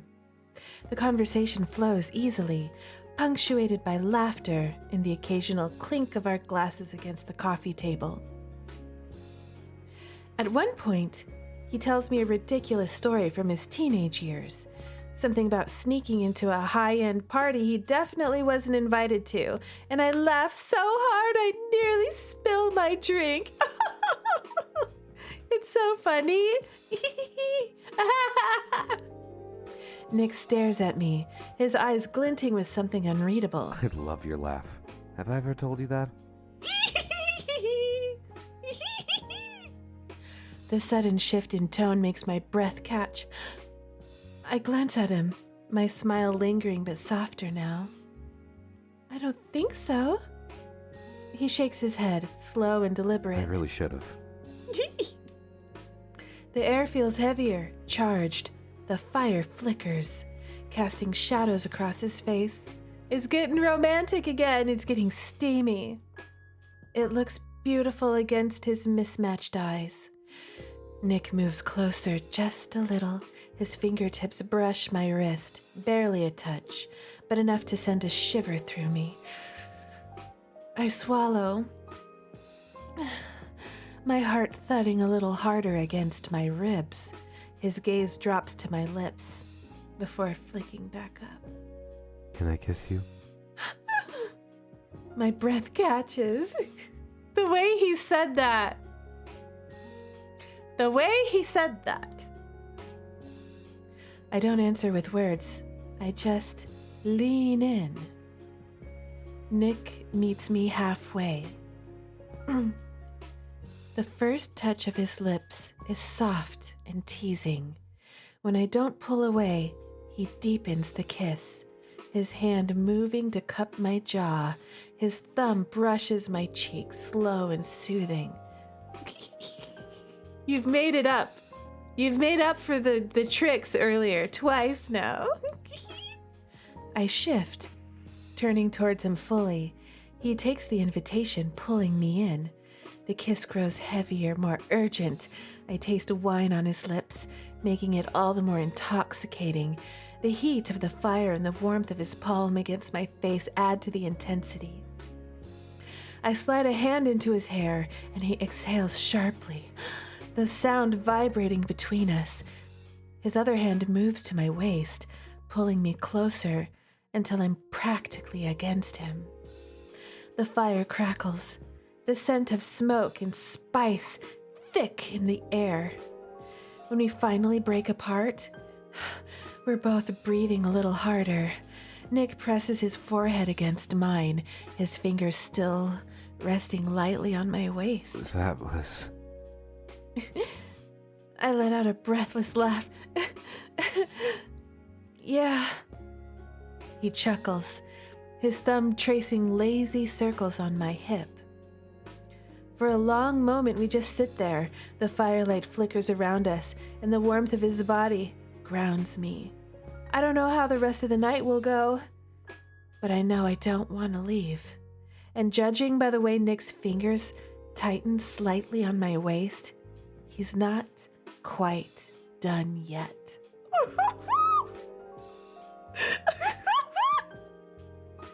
He makes you sick. Girl, you cooked. 'Cause the man is chef's kiss. Oh my gosh, we're in the bedroom. We fall into each other once, twice, even 3 times before we're both satisfied.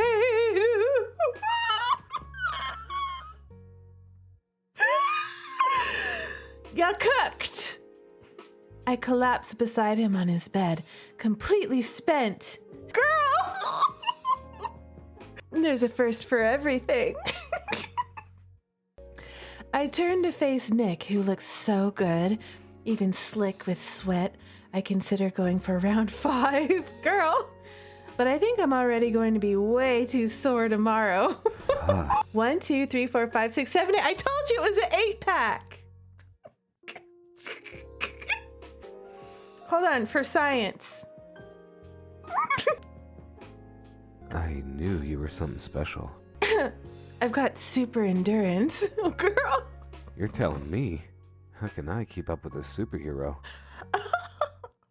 Well, I mean, you're kind of one too. I'm sure I can go again if you give me like an hour. And a meal. And a nap.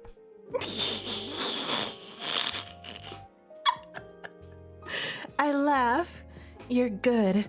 I'm more than satisfied. That was crazy. I'm gonna have to get another job. I need more time in the day to do that. I shove his shoulder playfully. Perfect. He strokes the side of my face, kissing me slowly, taking me in. It's become second nature already. I love his taste, how he feels, how he makes me feel. I love you. I love you. He says it like he's trying to compete. A devilish smile crosses his features, his eyes trailing down my naked body. I've said it before. You look great in your suit, but your clothes do look better on my floor. I laugh. Wait a second. Oh, he slipped. He messed up. Wait a second. It's the moment of realization. I laugh and then I stop. When did he say that? Did he say that? I heard that. I know when I heard that before, in the very beginning. In the very beginning when he was flirting with us on the bridge. When he was going to blow up the bridge. That's when he said it. Girl, y'all. Girl, we've known the entire time. MC, you're literally the last one to know. Is obvious. No, poor MC. My heart folds in on itself. My vision goes crossed. The world slows to a crawl. He didn't say that. Chronos did. He said it. Nick said it.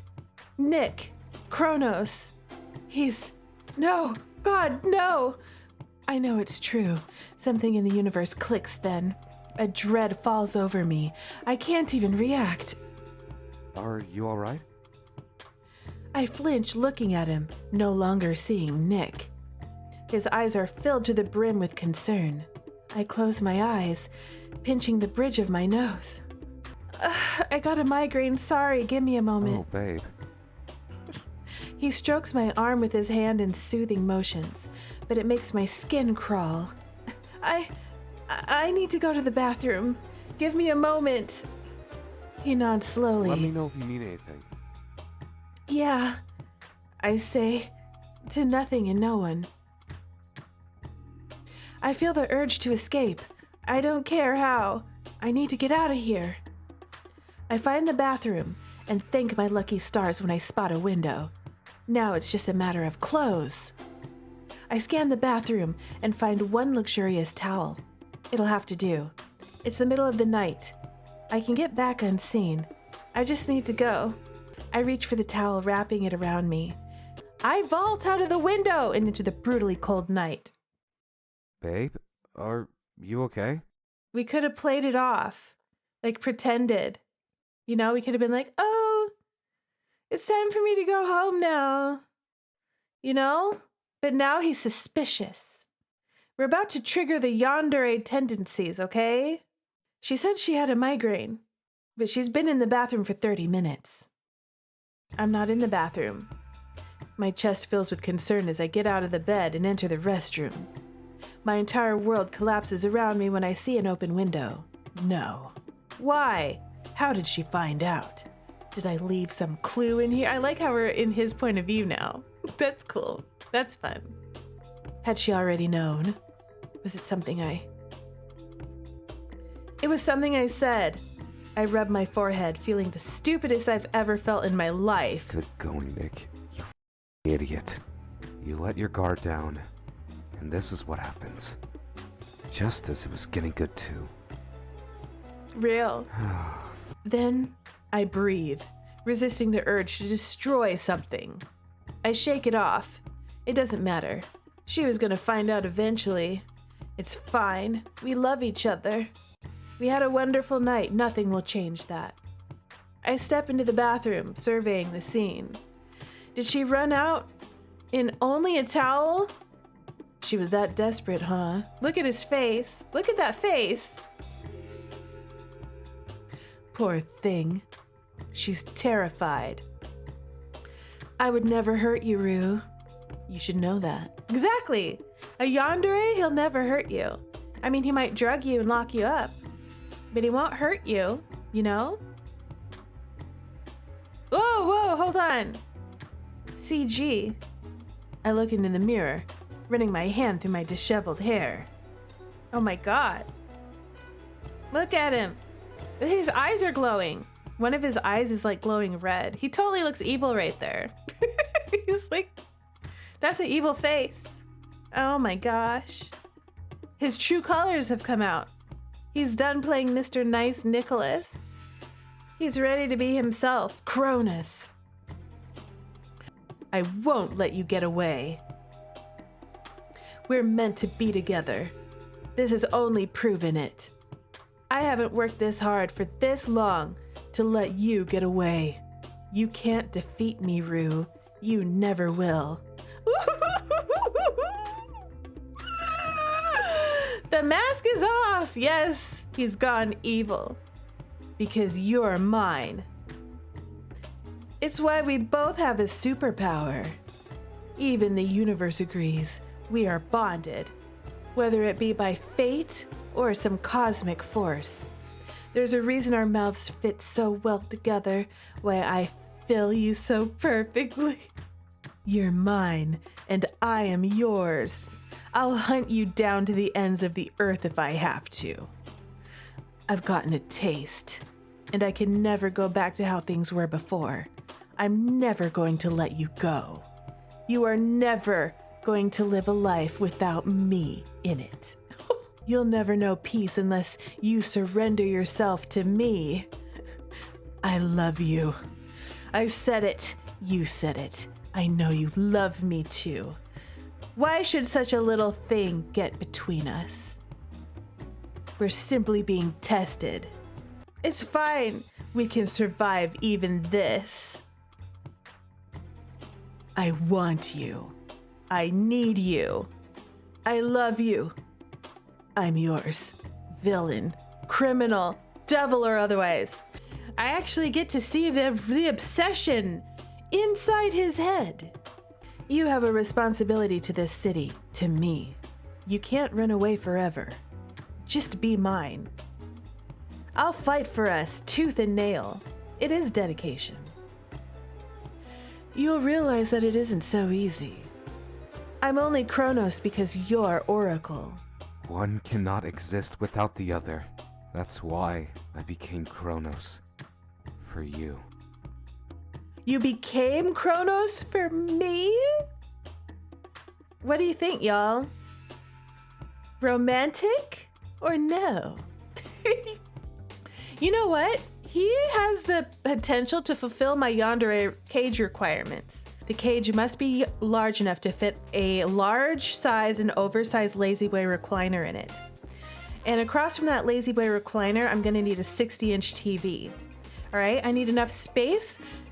It needs to be tall enough that I can reach my arms high up over my head without reaching the top of the bars of the cage, okay?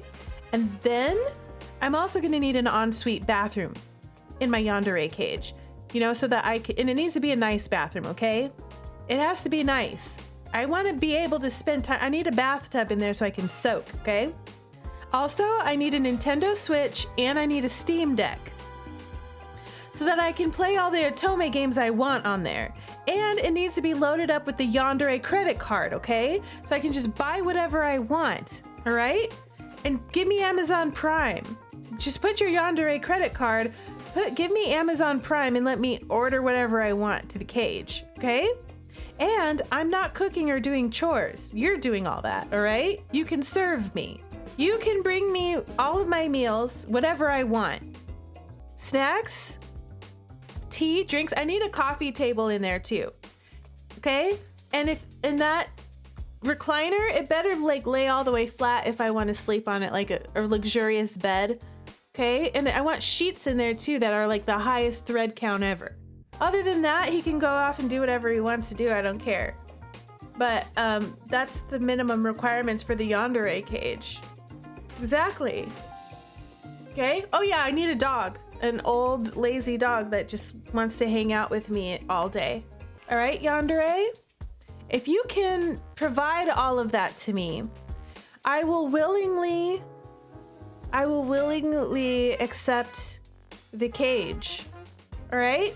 If there's any one part of that you're unwilling to provide, no deal, okay? All right, Nick? All right, Chronos? So you better pony up, or it's not happening.